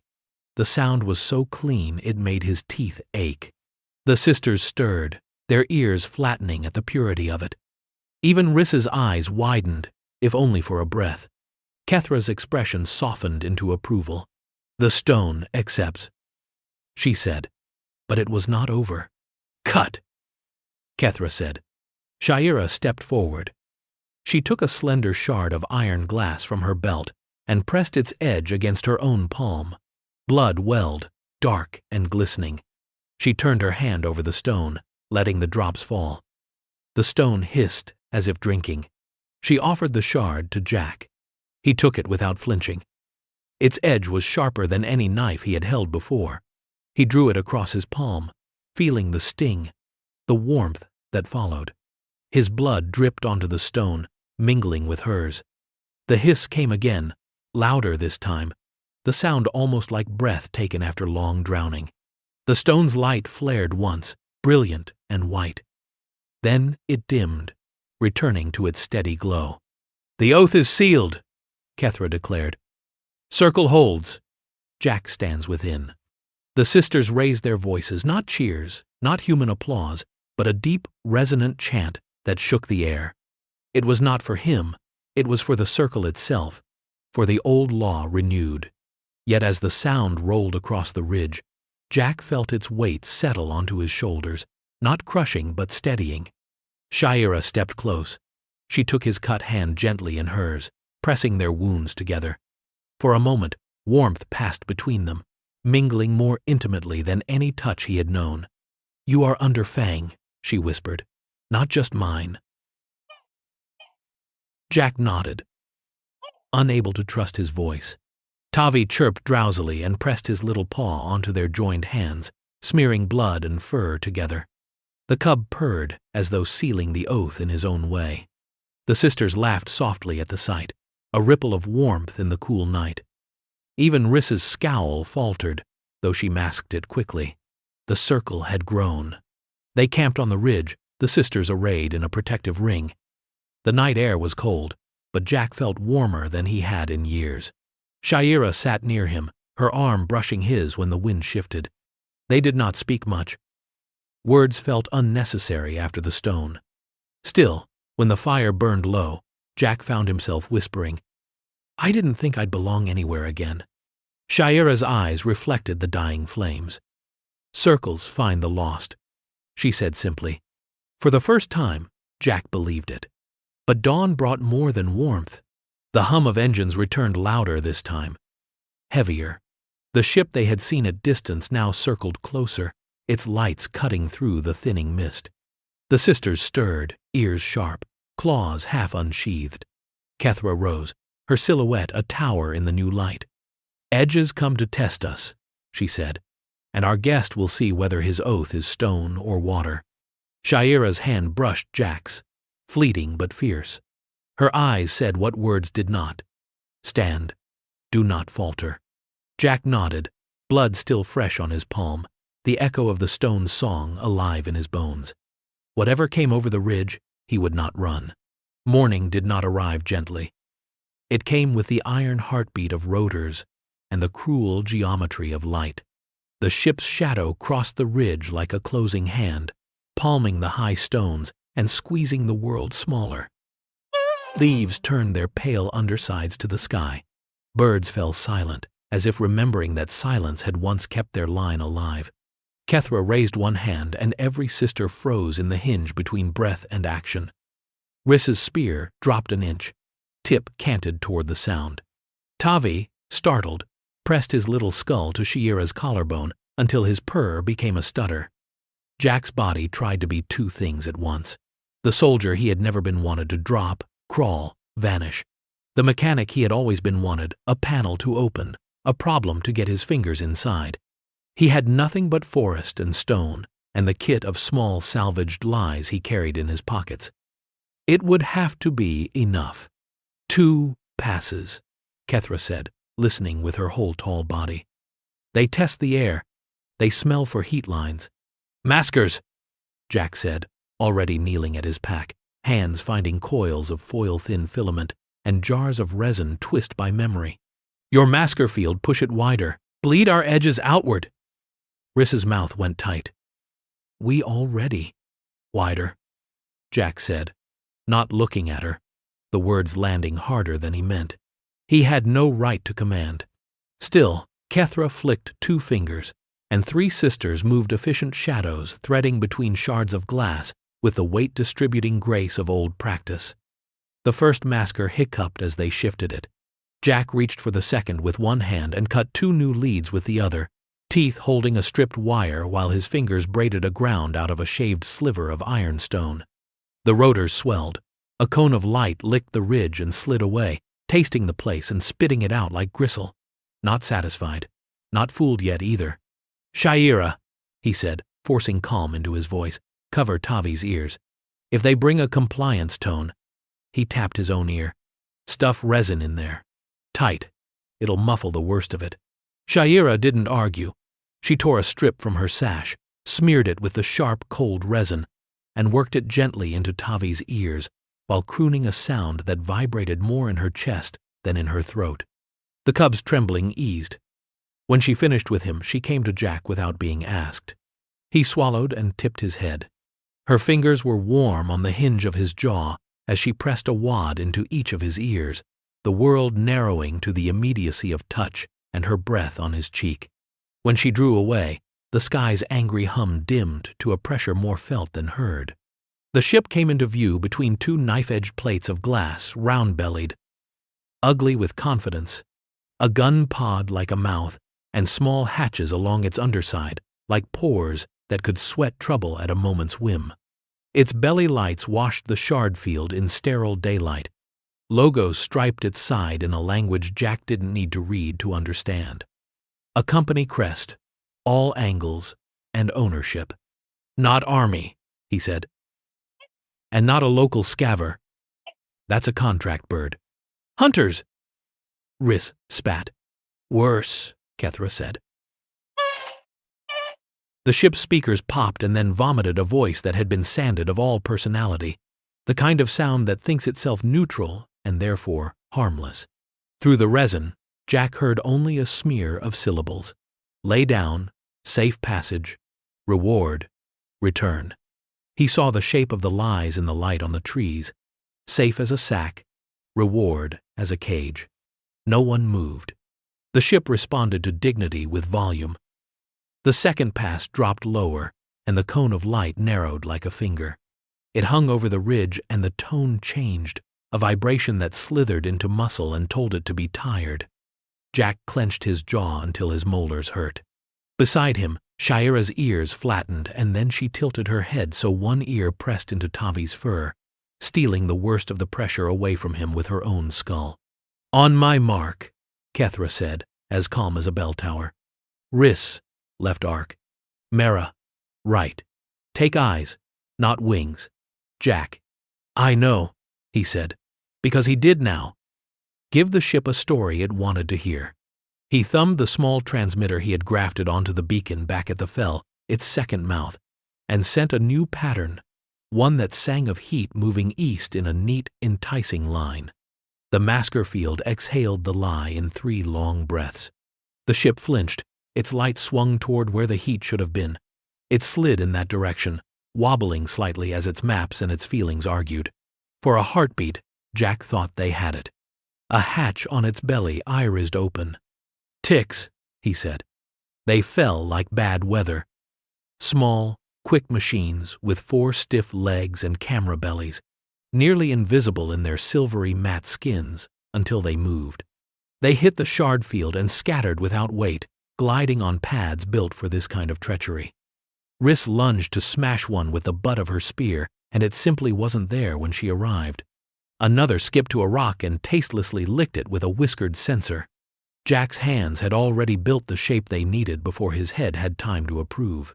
He snapped the spring mouth he'd made a day ago onto a length of vine, tied the vine to a stone, and flung the contraption low. It skittered across the glass like an animal, jaws clacking open and shut. A tick leapt to avoid it, and landed exactly where he wanted between two plates whose edges had been honed by rain and the patience of time. The jaws caught the tick's iris. The plates sheared off two legs, and the thing went into a spasmodic panic, transmitting so much noise that its siblings shied from the area like horses startled by a snake. "Good," Riss said despite herself, and then her eyes cut toward a flash of metal to the right. Down! A net fired from the ship's underside, a rectangle of glimmering filament that looked weightless and was anything but. It expanded in a whisper and dropped. Two sisters dove clear. One didn't. She hit the ground on her side with the net kissing her from shoulder to hip, and the kiss bit tightening, tightening, tightening, until her breath became a saw. Mara was on it in a blink, slashing with a knife that wailed when it scraped the filaments. The net sparked, and Mara hissed, but kept cutting, rage making her methodical. The third slash severed a critical thread, and the net's cruel intelligence forgot. Sagged, went slack. Hands pulled the caught sister out like a fish cut from a nylon fate. "Kethra!" someone called. The ship was not content with net. A harpoon snapped from its underbelly with a monster's thoughtlessness and punched the earth near Kethra's feet. A line snaked after it, thin and glittering, and the ground around the harpoon began to smoke, anchoring. In a breath, the ship would drag the ground to the sky, or the body tethered to it. Kethra's face did not change. She stepped toward the line like a queen greeting a diplomat. Jack got there first. He snared the cable with both hands and dragged it sideways across a glass plate whose edge was a patient knife. The cable fought like muscle under his fingers, whining with high tension. It tried to take him where it was going. He went nowhere. He set his boot against a stone and leaned his whole life into the cut. Heat burned through his palms. The resin on his wrists smoked. The cable sang. It frayed. It held. It frayed again. Shira came in from the other side. She didn't tug. She'd been a hunter too long to waste strength in straight lines. She rolled the cable once around a jagged tooth of glass and made the ship pull against its own cleverness. The cable wailed. The tooth smiled. The cable parted with a thump that snapped Jack backward onto his tailbone. The harpoon, suddenly remembering gravity, thudded to earth like a broken promise. Shira was already over Jack, her arm a bar across his chest, eyes up and teeth out. "Under Fang," she said, the words nothing like a ritual, now pure animal intent. "I'm fine," he lied, stars popping in his vision like holes punched in black paper. The ship bucked in surprise and anger. Its speakers spat more language about safety. Its belly lit with a grid, the compliance tone's meaner cousin. Jack felt his muscles try to become mud. He bit his tongue hard enough to wake himself with pain. Shira's fur stood along the line of her spine. Tavi burrowed under her hair and made himself a hat. "Eyes," Kethra said, through the sludge the tone had made of the air. "Take its eyes." Riss vaulted a boulder and hurled her spear with a sound that had been in her since she learned to stand. The spear arced like a line drawn by a god with a sure hand. It struck a light. Glass exploded in a brief, bright flower. The ship wobbled again and made a frustrated, inhuman bellow.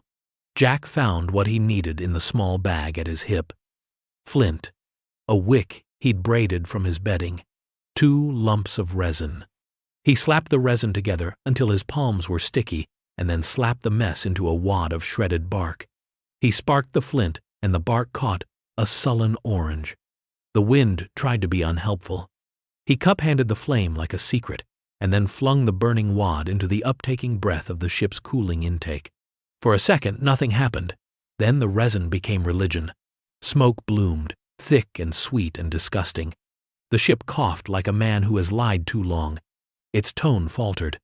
Riss, drunk on the little miracle, laughed and threw another spear. "Down," Kethra said again, not because of a spear, but because the ship had learned something. The next belly hatch didn't spit ticks or net. It spat a canister that clanged on a stone and rolled to a stop at Jack's knee. He knew that smell. Metal and flowers, and a promise you'd wake when they wanted you to, if you did. He kicked the canister hard, and it went singing into the shard field. It bloomed there anyway, a gray flower pulling the edges of the world inward. Two sisters staggered. Shaira tore the resin from one ear and stuffed raw leaves inside to soak whatever the world had become. Jack's tongue went numb at the edges. He dragged in air, and it tasted like pennies sucked by a child trying to prove a point. "Hold," Kethra said. It was not a shout. It was the human word spoken with the weight of a species that did not apologize for being here. They held. The ship did what ships do when the world below refuses to behave. It turned mean. The belly gun that had seemed like a mouth suddenly decided to be one. It rotated toward the half-circle and opened a small black ring at its center, dilating until Jack could see his reflection distorted in it, like a bad dream. The gun coughed light. Glass screamed. The shard field leapt with ricochets. A plate near Jack shattered into knives. One knife found his forearm and wrote a swift, bright sentence there. The pain was clean, and beneath it something fiercer. The oath under his skin like wire. He stood up. "Jack," Shaira said, not trying to stop him, only putting the name where he could tread on it for balance. He ran an angle that would make no sense to a machine trained on straight lines, sliding along the slope until he was abreast of the ship's belly, too close for its gun to draw a neat radius. He took the spring mouth and fixed it to the end of a branch. Then he jumped, the way boys jump when they are sure the roof will hold and the ground will forgive them if it doesn't for. He slapped the spring mouth onto the rim of the gun's iris, and it clapped down, rude and unworthy and extremely effective. The gun choked on its own eyelid. A ladder spilled from another hatch. No, not a ladder. A ribbon with magnets sewn into its length. A man descended hand over hand with the casual arrogance of someone who had done this often in places where he had never been unwelcome. He wore a mask that shone, and his vest was all clever pockets. His boot hit glass, slipped, found purchase, and his free hand came up with a shock prod that cracked blue in the dirty air. "On the ground!" he shouted through the filter. Jack heard it as a smear, but the intent landed. The prod swung at him with the surety of practice. Shaira arrived between the swing and its intended address. The prod kissed her forearm where he had bandaged her and spit blue. She did not scream. She moved her body around the pain and put the man on his back with a sweep of one leg, so elegant it should have been taught in schools. The prod skittered, found a shard, and died an embarrassed death. The man tried to bring a knee up. Riss stepped on his thigh and kept it there. The three of them looked like some species of triptych: rage, calculation, and resolve. "Mask off," Kethra said from the edge of the circle. She had not moved, but the air around her felt newly dangerous. "Let him breathe the same as we do." The man lifted both hands, palms out, as if the mountain appreciated theater. "Easy," he said. "We're here on a recovery contract. There's a bounty for—" Shaira peeled his mask away. The rest of the sentence forgot how to happen. Air slapped his lungs, honest. "You breathe our mountain," Kethra said. "Now speak our air's truth. Who hired you?" He tried to laugh. It sounded like bone. "Lady, I don't—" Jack reached down and found the man's wrist slate where it had clipped to his belt. He popped it free, thumbed the side panel, and hissed when the security prompt blinked red. "Give me his hand," Jack said, surprised at how steady he sounded. Riss obliged. Jack pressed the man's thumb to the slate. The prompt went green with a touch of insulted disbelief. He scrolled. Names, codes, coordinates. The slate didn't know it shouldn't tell him. He found the order packet and the small, neat signature at the bottom. A corporate logistics mark he recognized from supply crates he'd once loaded for men who'd insisted they were saving the world. He read the name aloud. Shayera's ears flicked. Kethra's eyes went thinner. "You bring money to a grief and call it a contract," Kethra said. "You bring net to a cub and call it recovery." The man moved, a small thing, trying to fish with his offhand for something at his ankle. Riss's heel found his knuckles before his fingers found the blade. He made the sound men make when they have to suddenly revise their sense of being smarter than everyone else. Jack held the slate up so the ship could see it if the ship had eyes instead of sensors. "Tell your pilot," he said. "He's lost his eyes and his intake is full of tar. He puts another round into this ridge, and I feed his own ladder back into his engine until it eats itself." The man's mouth twisted. "You think you're the only one knows tricks?" "No," Jack said, "but I'm the one inside your circle, which means I've got help." He didn't look at Shayera when he said it. He didn't have to. The ship's tone changed again, a rising whine that meant leaving. The ladder yanked, greedy, and the man's body lurched. Shayera's hand was faster than the machine. She cut the ribbon clean and let the rest whip upward with a scream of offended magnets. The man lay blinking, astonished to still be on the mountain and hating the feeling like an insult. Smoke trailed from the ship's intake. One eye was a dark hole. It lifted, wobbled, considered revenge like a boring meal reheated, and then found the calculation it liked better. Live to invoice another day. It turned its wounded belly to the sky and limped toward the horizon. No one spoke for a long breath that lasted as long as it needed to. The ridge remembered birds. The maskers sighed out their last cleverness and went quiet. Jack became aware of the way his forearm bled, the sting of the glass, a steady metronome. He also became aware of the way Shayera's body was still angled between him and the world, her tail an unconscious line marking where he ended and anything else began. Riss stepped off the man's leg and prodded him with a toe. "Edges," she said, satisfied. Kethra came closer. She looked at Jack's arm, at the resin-smoked intake, at the cut ribbon, at the slate in his hand. Then she reached and took the slate with a delicacy at odds with her claws. "You kept your oath," she said. He started and stopped. He had been about to say, "did what I could with what I had," but the sentence felt small inside the circle's air. He tried again. "Yes." Kethra's mouth turned by 1 degree that meant more than some smiles. "Good. We will use this." She lifted the slate and a brief, pleased light passed over her face the way sun passes quick across a pool. "Names are ropes. We will pull on this one until it frays." The man on the ground finally found a word he liked. "Prisoner?" he said, half a plea, half an attempt to shape their mercy into something he recognized. "No," Kethra said. "Message." Riss huffed. "I would prefer the other." "I know," Kethra said, not unkindly. "Carry him to the shard, field's edge, and lay him where the sun will explain our temper. He will walk away with his skin and a story that will not pay what his masters hoped." She met the man's eyes. "Tell them this mountain is already owned. Tell them the circle holds and bites." Riss and another sister complied. The man tried to struggle in a way that suggested he'd forgotten what their hands felt like. He remembered quickly.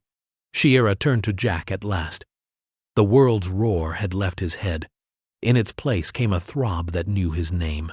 She took his wrist and lifted his arm, inspecting the cut. Her tongue touched her teeth thoughtfully, as if considering whether to scold him. "Deep?" she asked. "Longer than it's deep," he said, attempting nonchalance and getting halfway there. She cleaned it with a leaf soaked in resin and wrapped it in a spiral of cloth that had begun the day as a sash and would end it as a dozen useful things. When she tied the knot, her fingers lingered. The knot sat above the blue of a vein that jumped when her thumb grazed it. He knew there were 1,000 reasons to stand very still. He obeyed them all. "Under Fang," she murmured, softer than the wind. He found himself smiling like a fool at a kindness he hadn't asked for because he hadn't known he was allowed to. Tavi popped his head out from under her hair and blinked at the suddenly less dangerous world. He presented Jack with a gift he had clearly been saving. The burr he had half-chewed earlier, now improved by saliva and devotion. Jack accepted it with ceremony.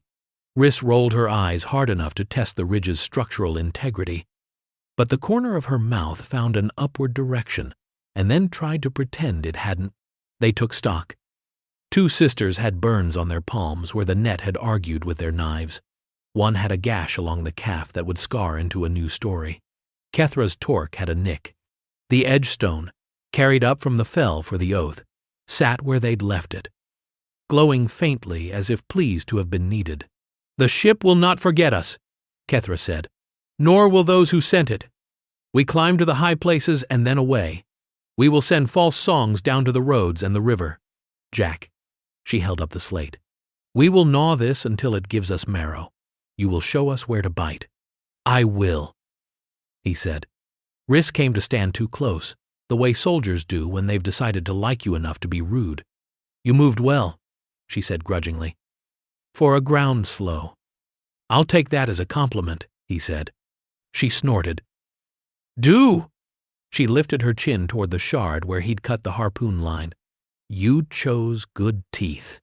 "Shayera showed me where to pull," he said, because it was true, and because truth had become a habit he wanted to keep inside their air. Shayera's ears tipped forward in a motion that in any other species would have been a blush. They gathered the maskers, the bundles, the little histories that caches are. The mischiever appeared, of course it did, lured by the glitter of the cut ribbon. It wore the lighter still like a crown, and now attempted to drape the magnet-laced fabric across its narrow shoulders with the air of a courtesan. Tavi squealed, tried to imitate, wrapped himself in a length of tail instead, and toppled over in pride. Jack laughed, a real, unbroken sound, and was briefly startled by how much he liked the way it felt in his mouth. "Move," Kethra said. Not harsh, simply inevitable. They moved. The ridge fell behind them, already becoming a story it would tell itself when the rain came. The path bit with thorns and fed with berries. Such is the way of paths. Jack found his place without being told where it belonged.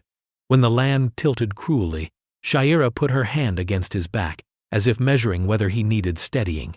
He did not then. He might later. The knowledge did not shame him. By noon they reached a saddle between 2 toothy rises, where the wind spoke longer words. Kethra called a halt. The sisters ate from their pouches and shared the kind of conversation that uses as few syllables as necessary to say important things. Jack chewed dried fruit that tasted of clay and sunlight. Shayera passed him a strip of meat without looking at him, and then, moments later, did look, as if to confirm he'd obeyed. "He will rest," she said to Kethra, with the crisp authority of a mother securing a future. "His wound is long, and I want his blood inside him when night comes." Kethra's eyes softened. "You speak like your mother," she said. "She would like that." "I know," Shayera said, the 2 words carrying both ache and pride. Jack lay on a flat of warm stone with his bandaged arm on his chest. The sky above him was an old coin dulled by thumbprints. His breath slowed. He felt his oath like a wire singing softly, a tuning fork struck by the morning's battle and still humming in the bones. He dozed. In the thin sleep where the body thinks it hears its name, he heard the beacon's remote mouth in his pocket, giving a small, dutiful beat, and further off, something that might have been an answer. Not the sisters, not the ship, a lower sound, as if the mountain had exhaled under the skin of the earth and something old had shifted to listen. He sat up. Shayera noticed immediately. Her attention is a leash made of care. "What?" "Probably nothing," he said. He listened again. There it was, a second pulse, slower, as if counting differently. A ground echo? Or... He took the slate from where Kethra had laid it beside her and opened the network pane. The contract bird had been broadcasting on 3 channels. 2 were standard. The third was a handshake, quiet, intermittent, proprietary. It had reached for a satellite and, finding none through the mountain's interference, had reached for something else. Jack stared at the little graph of it until the shape refused to be anything but what it was. "They left us a friend," he said, surprised by the taste the word had in this sentence. Kethra came at once. Rhys leaned over his shoulder with hot impatience. Shaira stood at his back, and he was aware of her body like fire behind him. "What kind of friend?" Kethra said. "A tag," Jack answered. He scrolled, hunted, tapped. "Not on the man, not on us. On the ground we stood on. Smart dust wake on beat keyed to the ship's handshake. It's asking if we're still here." He looked up. "We should stop answering." "How?" Rhys demanded. He didn't hesitate. "You'll hate it." Rhys's smile was terrible and pleased. "Tell me anyway. We go back to the fell," Jack said. "We eat the dust. Burn it in the beacon's mouth so it sings nothing but smoke. Then we carry the smoke to the river and teach it to pretend to be us heading west. Meanwhile, we go north." Kethra listened without blinking. When he finished, she nodded once. "Good teeth," she said. "Ugly taste." "Exactly," he said. Shaira's hand found his uninjured forearm where the vein jumped. Her thumb pressed once, a pulse greeting a pulse. "We go together," she said. "Underfang," he answered, because there was no other answer now. Afternoon tilted toward a harsher light.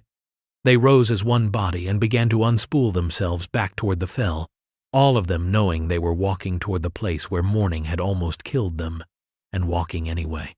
The mountain watched. The mischiever, bored of being king, abandoned its cape of ribbon and followed for a while, chittering to itself in tiny monologues. Tavi rode Shaira's hip, dozing, waking, dozing again, as if teaching everyone present how to believe in the future by example. At the ridge, the wind tasted of resin and victory, and the metallic after-scent of fear. The shard field held the memory of being a galaxy of knives. The edge stone glowed like a coal under ash.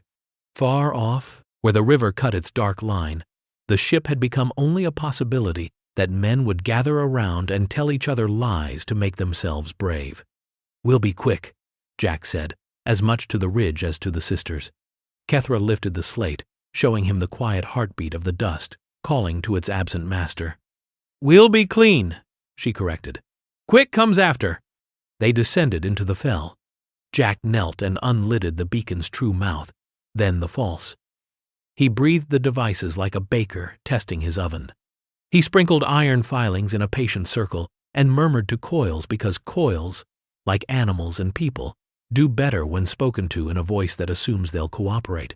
He tore apart the tick corpse that had not died pretty and stole from its gut the tiny decryptor that had once let it hear its parents whisper. He turned the decryptor into a gobbler. Anything that spoke the ship's handshake would be a fat meal for the beacon. "Light," he said. Rhys had fire ready before the word finished. He fed the dust. They found it glittering at ankle height, in cracks, on leaves into the hot mouth, until the air turned a strange color that belonged to burned money. They worked until no sparkled mote remained, until the slate stopped counting beats, until the beacon's true voice belonged only to them again. When it was done, he built a small canister from the tick's lungs and the shell of a fruit, filled it with the last of the smoke and a chip of the decryptor, sealed it, and handed it to Rhys. "West," he said. "Walk fast. Walk messy. Drop it in the river where it forks." Rhys grinned. "Ugly work," she said. "My favorite." She took 2 sisters with her and slid away, delighted. Jack leaned back on his heels. His cut arm throbbed with his heart's accumulated opinions.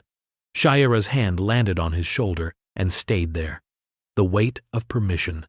"You walk our edges like you were born at them." "I'm learning curves," he said, surprising himself with the joke, and then flushed because it wasn't a joke at all. Her smile, brief and vulpine, forgave him in advance for everything he would ever say clumsily inside this language they were building together. Kethra raised her spear, caught the light, and broke it into pieces that fell like coins on the stone. High places, new caches. The circle grows, and so do the teeth that want it. We will teach both how to behave." They turned their faces toward the spine of the mountain. Jack took one more look at the iron bowl, where he had woken a voice and fed a lie and found a family in the space between. And then he followed the stripe of Shaira's shoulder up into the green. He did not look back again. He did not need to. The circle was no longer a place. It was a thing he carried, and it purred. North was not a compass point so much as a promise the mountain kept repeating. The path threaded itself along a spine of stone where the wind had learned all the long words and used them sparingly. Below, the forest rolled and rolled, its canopy stitched with lighter seams where dry riverbeds wound like old scars. Above, the sky came closer with every step, as if it meant to sit on the ridge and listen to whatever these few would decide to do next. They climbed in a quiet that wasn't fear, exactly. It was the silence people keep when the thing they're protecting is walking inside that very hush. Kethra set the pace with a patience that made the miles behave. Riss ranged the edges, all muscle and the kind of vigilance that lets you pretend you're not worried. Shaira walked near Jack, not touching him, yet he felt metered by the measure of her stride just the same. Tavi rode her hip, dozed, woke to point at a hawk as if it were a miracle, then slept again, purring like a steady engine. The mischiever followed for an hour wearing the cut magnetic ribbon like a ridiculous sash, and then, satisfied it had been properly admired, vanished with a diva's sense of timing. By late afternoon the ridge widened into a high, flat basin, broken by spines of glass and the black ribs of old stone. The air smelled different here, thin, metallic, the way a key tastes if you hold it on your tongue. When the wind dropped, the silence thickened until it felt like a roof. Kethra stopped with the finality of someone returning to a place that lives in the long pocket of memory. "Sky Mirror," she said. The name arrived without explanation, and then explained itself as Jack's eyes learned how to see the place. The basin's edges were terraced with plates of fused glass, each the size of a door, angled and pegged into stone as if the mountain had grown a set of cuticles. Between them rose pillars of iron rock smoothed by hands and weather into something like columns. In the center lay a circle of darker stone with a perfect, round hole in its heart. 3 bodies across an oculus drilled straight into night. Even in daylight, the hole looked like a thought you could fall into. "Our mothers came to learn the sky," Kethra said, as if continuing a talk they had paused on the day she was born. "In the old days, when the map still honored our tracks, this place told seasons and storms and the paths of hunters that move without legs. It kept our names when the machines would not." Her hand skimmed a pillar as she passed, and under the ash gray of its surface Jack saw it. Carvings. Not letters he knew, but incisions shallow and steady, little rivers of intent cut by claws and tipped knives. The stone held them the way a throat holds a secret. Shaira paused at a different pillar and pressed her palm to it like a daughter greeting a grandmother. Tavi mimicked her solemnly, splaying his tiny fingers so his print would be a perfect blow-soft shape over older grooves. Jack's workman's mind counted angles while his heart tried to keep up. The glass plates were heliostats of a sort, though not for daylight. Half were frosted, half clear, and each had a hidden hinge that let it cant to a degree so precise it made his molars ache. A web of thin rails connected them in a pattern that looked like chaos until you felt it in your hands. Then it felt like a loom. The oculus at center was lined with a darker stone that drank light in a way only certain metals know how. The basin wanted stars, he realized. It wanted night, and it wanted a hand to align it the way a tuner aligns strings. "It still works?" he asked, too hopeful. Kethra's ears tipped. Not as it did. The storms cracked some plates, and men who don't love names kicked others loose. But it will work enough when the dark arrives.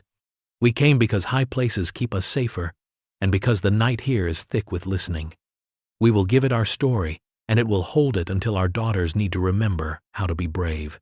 Riss snorted a laugh that wasn't unkind. "We came because we always come to old places, when trouble has too many arms.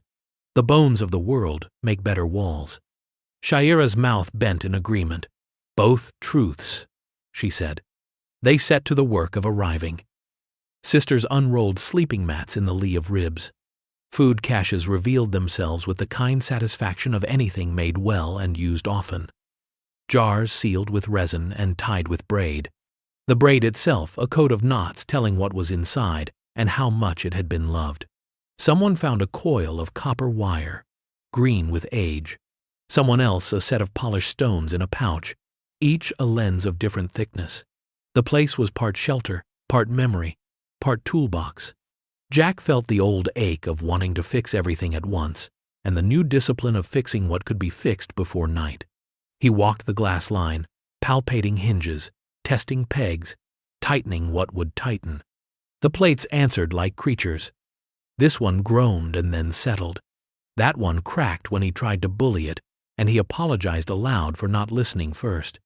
He set 2 broken ones up on edge facing east anyway, for there is a way even broken things can be used if you let them be broken and don't insist they pretend. Shaira joined him with a pouch of small tools that had obviously been built to live in hands like hers. Tiny bone spanners, a sliver of black glass that cut resin clean, something like a awl that held heat in its tip. She handed him the awl without comment, and he used it to reseat a rivet. The metal glowed the exact color of the evening's last peach seam across the west, sank without complaint, and held. "Your people built this," he said, half statement, half awe. "Yes," she said, "and also no, the bones were older when we came. We learned where to press and where not to. We taught the night our names in return for being allowed to walk here without falling." He glanced at the oculus and wondered what would happen if a man did fall. The thought was a little too eager to please. With a boy's interest in danger, he disciplined it by counting the glass plates again. By the time the sun slid its last gold along the ridge, they had a dozen plates trued, a dozen more placed to be useful when the stars came, and a sense of the rest as possibility rather than loss. Kethra stood at the circle's edge and laid a line of ground iron along the rim, humming under her breath in a key the wind seemed to find agreeable. Rhys went the other direction, scattering something that smelled peppery and old. "For snakes," she said when she saw Jack watching. "The kind with engines and the kind with bones." They ate. The food tasted like work, clean, earned, better because they were tired and together. Tavi curled up with 2 other cubs whose mothers had met them on the ridge. When had that happened? Jack realized he could no longer tell the moment their small numbers had become more than he thought. Hope does that, he told himself. It sneaks people back into the picture. Under the first hard salt of stars, Kethra took the wrist slate Jack had captured and set it on a slab beside the oculus. She bent over it without touching, her lips moving. "Names," she murmured. "Names with their skins on." When she straightened, the slate displayed 3 glyphs Jack recognized as corporate runes and, beneath them, a set of coordinates. A base on the river, a transit schedule, the order for a second ship, bigger, payment promised for biological assets, mature female, which made the air itself flinch. Rhys's claws ticked once against stone. Shaira's breath changed, a small constriction and a longer release. "We will not go to their river," Kethra said. "They want us to walk where they have already weighed the stones. We will stand in our mountain and make the river come here in the mouths of men who think they are not carrying it." "How?" Rhys demanded, hungry and pleased to be asked. Jack touched the slate and brought up the handshake channel again. The quiet thread the ship had used like a private whistle. "We have their tune," he said. "We can play it back in a way that makes their machines polite when we need them to be, and blind when politeness fails. And," he looked out at the glass plates now reading the sky in slow, eager ticks, "we can give the mountain a voice their sensors don't know how to disobey." "What voice?" Shaira said. "Light," he said, and felt the word settle in his chest like a stone at the bottom of a clear pool. He showed them. He couldn't give them the physics, he didn't have the language in common for that, but he had hands, and the place understood hands. He set a lens at the lip of the oculus and aligned 2 frosted plates so they cupped starlight and poured it. Not down, but across. A thin ribbon of pale caught and led like water through a gutter, That ribbon met another, slightly warmer with the memory of sunset held in glass. Where they crossed, the night brightened. Where he slid a shard of black glass between them, the light made a sharp, brief wound in the dark. Sky knife. Not to cut, Jack said quickly, surprised by how fiercely he felt it. To blind. To make their eyes forget how to see us. If they send anything that drinks starlight to learn our shapes, we feed it a meal so rich it sleeps in place. He lifted his hand and the ribbon of light moved as the plates obeyed his angle. He let a thread of it brush the slate's sensor and watched it hiccup, then recover with a shrug that did not look like a shrug in the language of machines. Kethra's gaze slid to him with a cool satisfaction that made him feel both seen and conscripted. We will test it at moonrise, she said, and we will not grow proud of it. Pride invites the wind to throw our bowls on the floor. He nodded. Under his feet, the mountain decided where to put this man and put him there. After that, the work settled into the long patience night demands. Jack taught 3 sisters which pins to pull to cant the plates exactly 5 degrees without shattering, and taught 2 more how to solder a hairline crack with a breath held on the count of 8. They taught him how to tip resin onto a seam, the way a mother spoons medicine into a reluctant child and not spill. How to listen for the pitch a plate makes when it is about to lie and pretend it is healthy. Riss tried throwing a spear while standing on the glass, slipped, swore, and then laughed so hard she had to sit down. The sound climbed the pillars like children climbing legs and made the place warmer.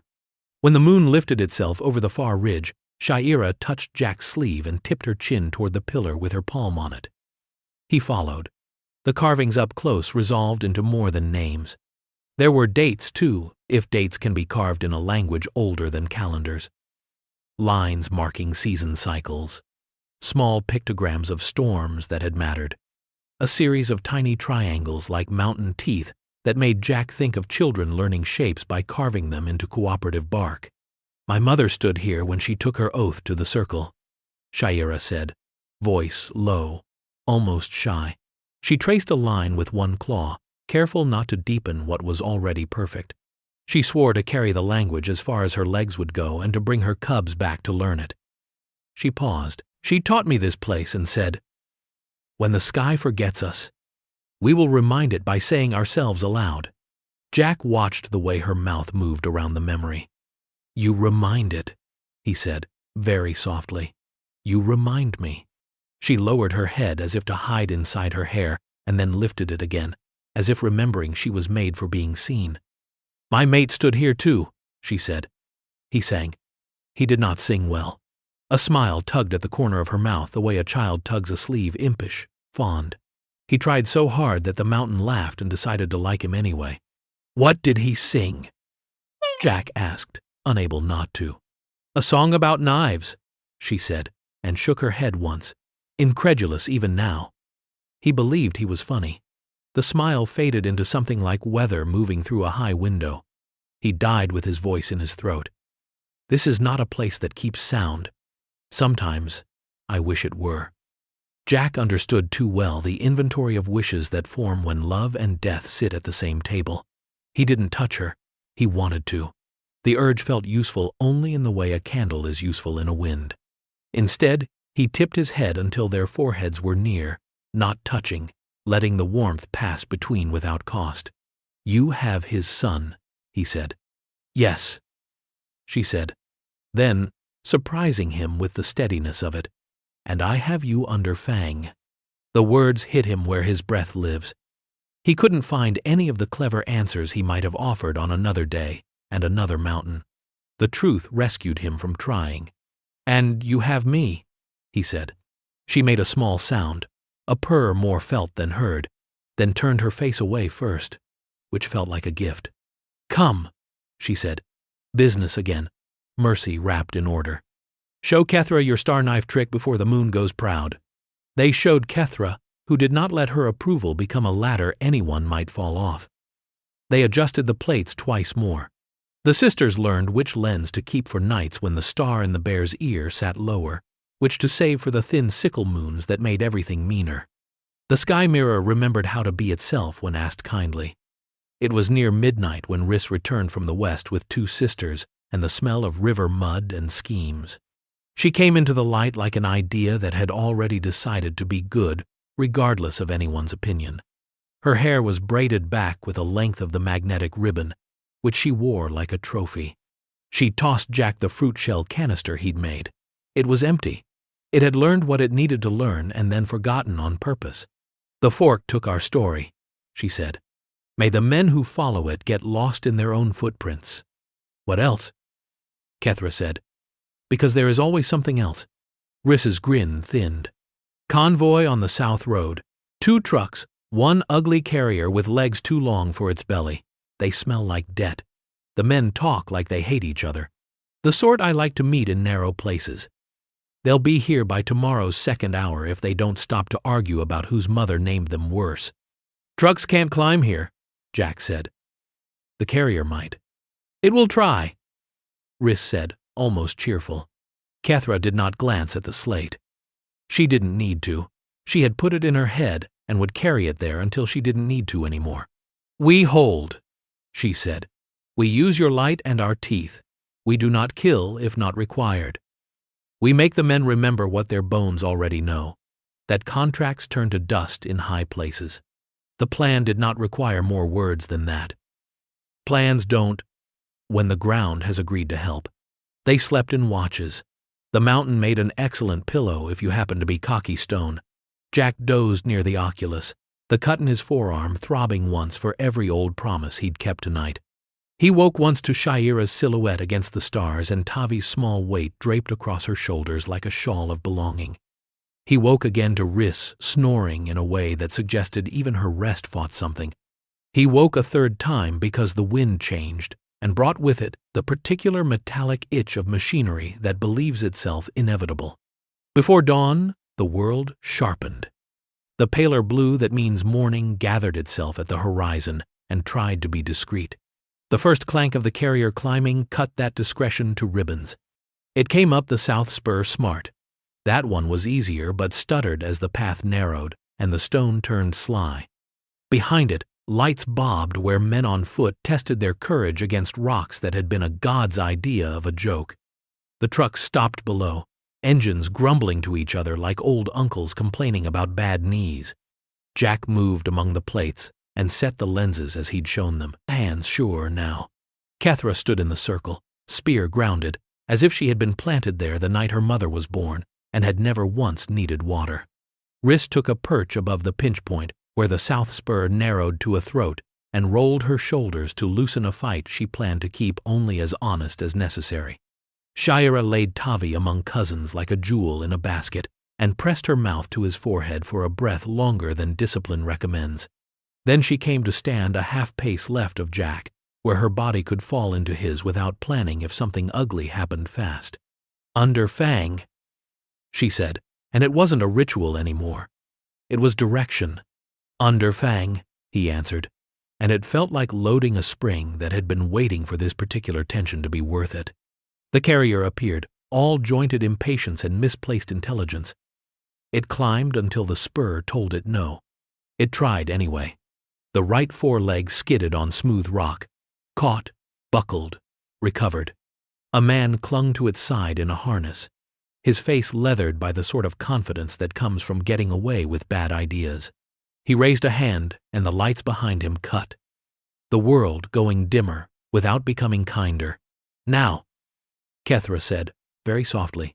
Jack kissed starlight with glass and fed the kiss into the carrier's forward sensor. Not a slash, just a slow, steady pour of pale that made the sensor believe it had fallen into a night so bright it couldn't measure its own hunger. The machine hesitated, a child suddenly shy at the front of a room. The man on its flank snapped something at it and kicked the leg joint. The carrier, confused, did the thing confused bodies do.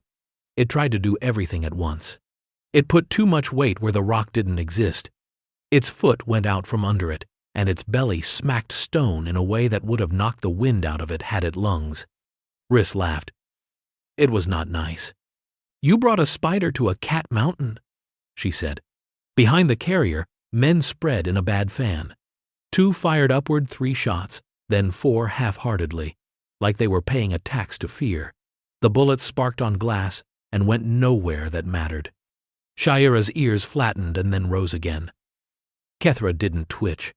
The man on the carrier's flank found his balance and tried the voice of authority. It sounded bored even to his own ears. "We're authorized," he called. "Release biological property," or it is difficult to finish a sentence when the rock you're standing on has decided to express an opinion. Riss kicked a waist-high boulder that had lived its whole life waiting for someone to ask it to move 2 feet to the left. It rolled. The carrier, already at a bad angle, reconsidered its choices. It scrambled like a drunk trying to remember how ankles work.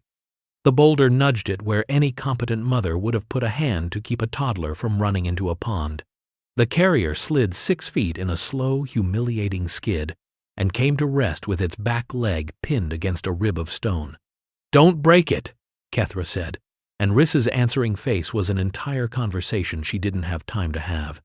A net flared from below, hopeful.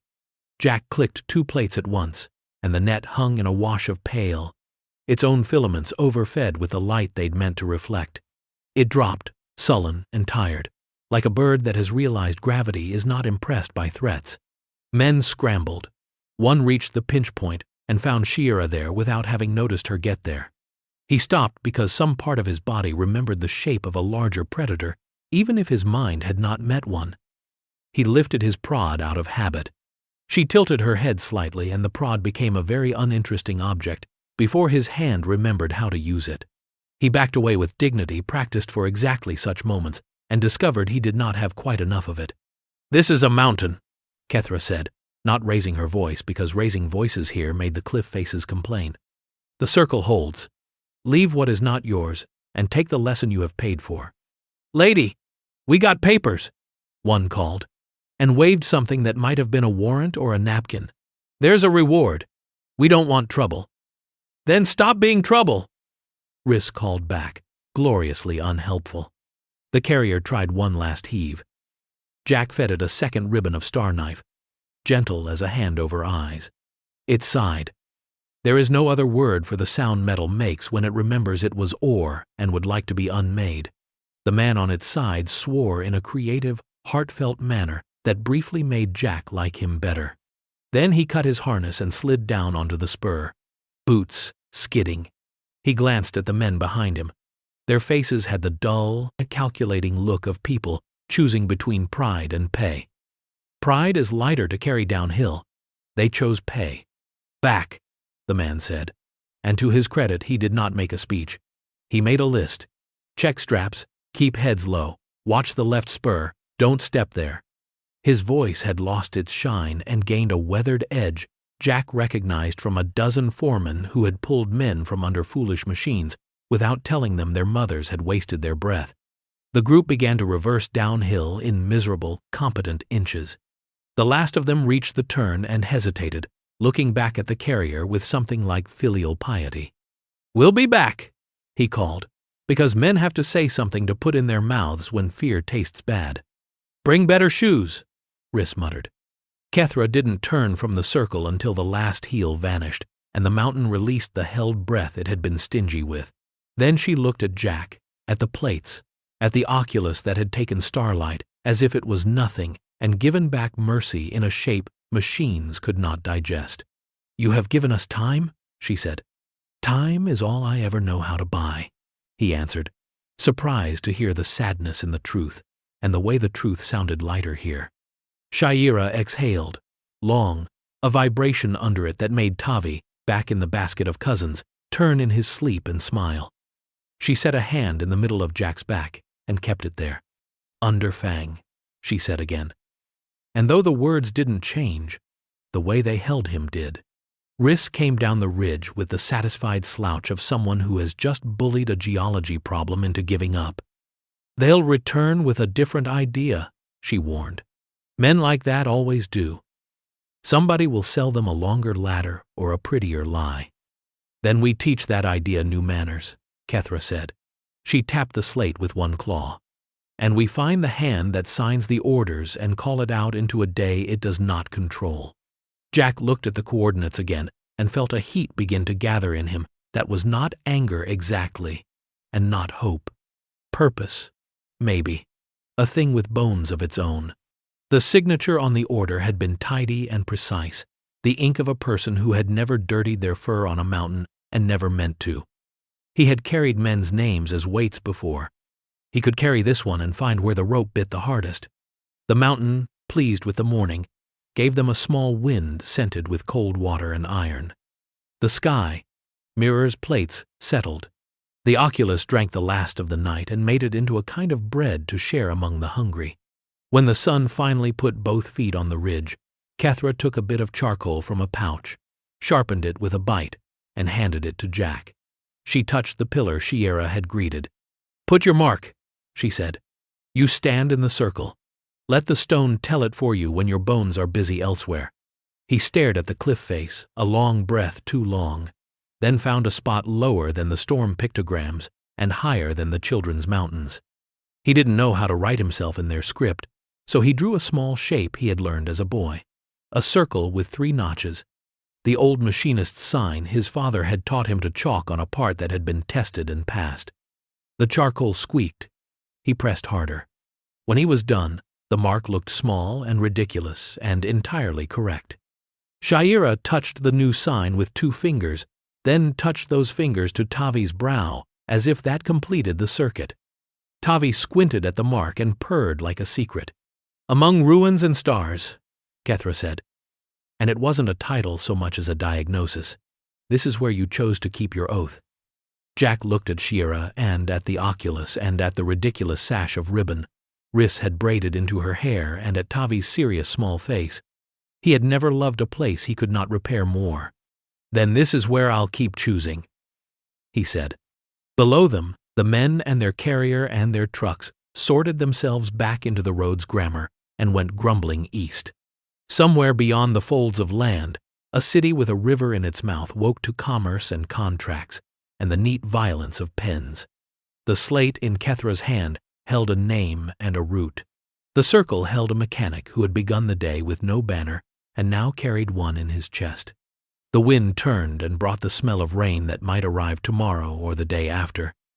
It smelled like pennies and green, and the kind of clean that makes you confess things to yourself you meant to keep for later. "Unless," Shiera said, "a single word like a bridge that knows it will be crossed." "Unless," Jack answered, and the mountain, listening, approved. Rain came with the dawn 2 days later. Not the punishing storm kind, but the kind that feels like the mountain is washing its hands before speaking. It streaked the glass plates of the sky mirror in rivulets, pooling at their edges, turning each shard into a page that caught a word of the sky. The pillars sweated, darkened, and shone like oiled wood. The oculus filled halfway with water, making a round mirror of its own that drank clouds instead of stars. The sisters moved through the wet without complaint. They had grown up in weather's hands. To them, rain was simply one more voice in the choir. Riss grumbled, of course. But she grumbled the way a cat growls when it knows the rain won't ask its opinion. Tavi was delighted. He wriggled free of Shiera's sling and stomped small feet in a puddle until he fell on his tail, then demanded to be picked up with squeals that suggested triumph rather than failure. Jack helped where he could. His cut had healed into a narrow line across his forearm, red at the edges but no longer angry. Shiera checked it twice a day, fussing like a mechanic over an engine she trusted but refused to neglect. He bore it with patience because her hands made the sting worth it. The captured slate had yielded more than they expected. Under Jack's coaxing, its memory spoke of warehouses along the river, guarded not by soldiers but by contractors, men who wore armor like they wore pride, temporary, rented, discardable. The signature on the orders appeared again and again, precise, unfeeling, the handwriting of someone who thought names were tools to be bought. Kethra memorized every rune of it. Riss spat each time she heard it, as if to clear her mouth. "They will come again," Kethra said as the sisters hunched beneath a makeshift awning of leaves. "But they will not come ignorant. Next time, they will bring teeth as long as ours." Jack rubbed rainwater from his face. "Then we have to take the fight to them, before they build another map of this place. Leave the mountain? Riss said, scandalized, though her eyes gleamed with interest. Go down where the air stinks of men? Kethra's tail flicked. Sometimes the circle moves. Shayera was silent. She stared out through the rain at the horizon, where the river cut its line through the forest. Her jaw was set, but her eyes were softer, as though she were measuring both the risk and the child who purred against her chest. Jack watched her. His heart said, "Don't go." His oath said, "Go with them." Both truths lived inside him, coiled like wires waiting for current. That night, the sky mirror woke. The clouds tore in patches and the stars spilled through, fat and cold, burning with a clarity that made Jack's skin prickle. Kethra and the elders adjusted the plates with the practiced reverence of liturgy. Jack and Shayera handled the broken but usable ones, coaxing them into alignment until the basin became a net of thin light, crossing and recrossing, painting the stone floor with threads of pale fire. When the net was ready, Kethra called them all to the circle. Even the cubs were carried in, their wide eyes reflecting galaxies they would never name but always remember. "We mark," Kethra said. "We tell the sky what was done here, so it will not forget." The sisters began to chant not a melody, but a rhythm of words, their voices blending into something older than grammar. Each spoke her own name, her mother's name, the name of a hunt survived or a loss endured. They told the circle the story of the ship, of the ticks, of the harpoon line cut across glass. They told how a man with no banner fed a child, how his hands fixed a voice that had been silent, how his blood joined theirs on the stone. Jack felt the net of light shift with each spoken truth. It wasn't superstition. It was resonance, the way sound becomes stronger when sung in unison. The plates weren't just mirrors, they were amplifiers, taking memory and aiming it outward until even the stars might overhear. When the chant reached its height, Shayera stepped forward. She held Tavi high, his cub body trembling with the weight of being chosen. Her voice cut through rain-wet air. "This is Tavi, son of Ashran, born under storm, carried through hunger, fed by a stranger. He will remember the circle because we give it to him now." The sisters echoed the cub's name in long vowels, stretching it until it became less a word and more a root laid in the soil of the world. Tavi squealed, delighted with his own importance, then sneezed. The circle laughed, and the laughter fed the ritual instead of breaking it. Kethra's eyes turned to Jack. "Speak," she said. He froze. His mouth went dry.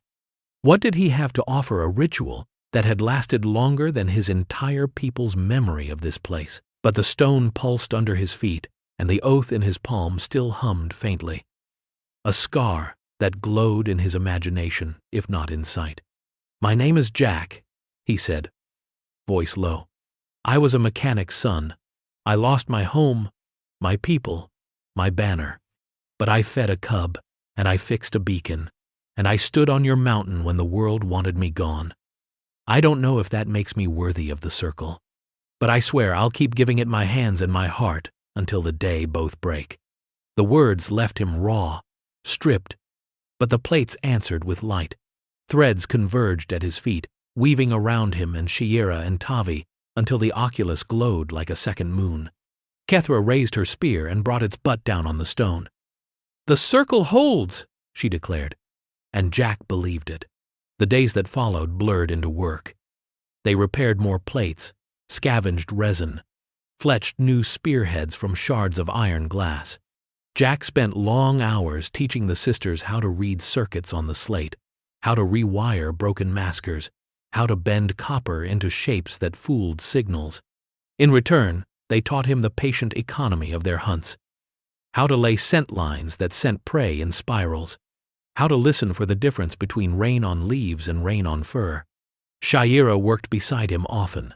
Sometimes they spoke, sometimes not, but their silences were never empty.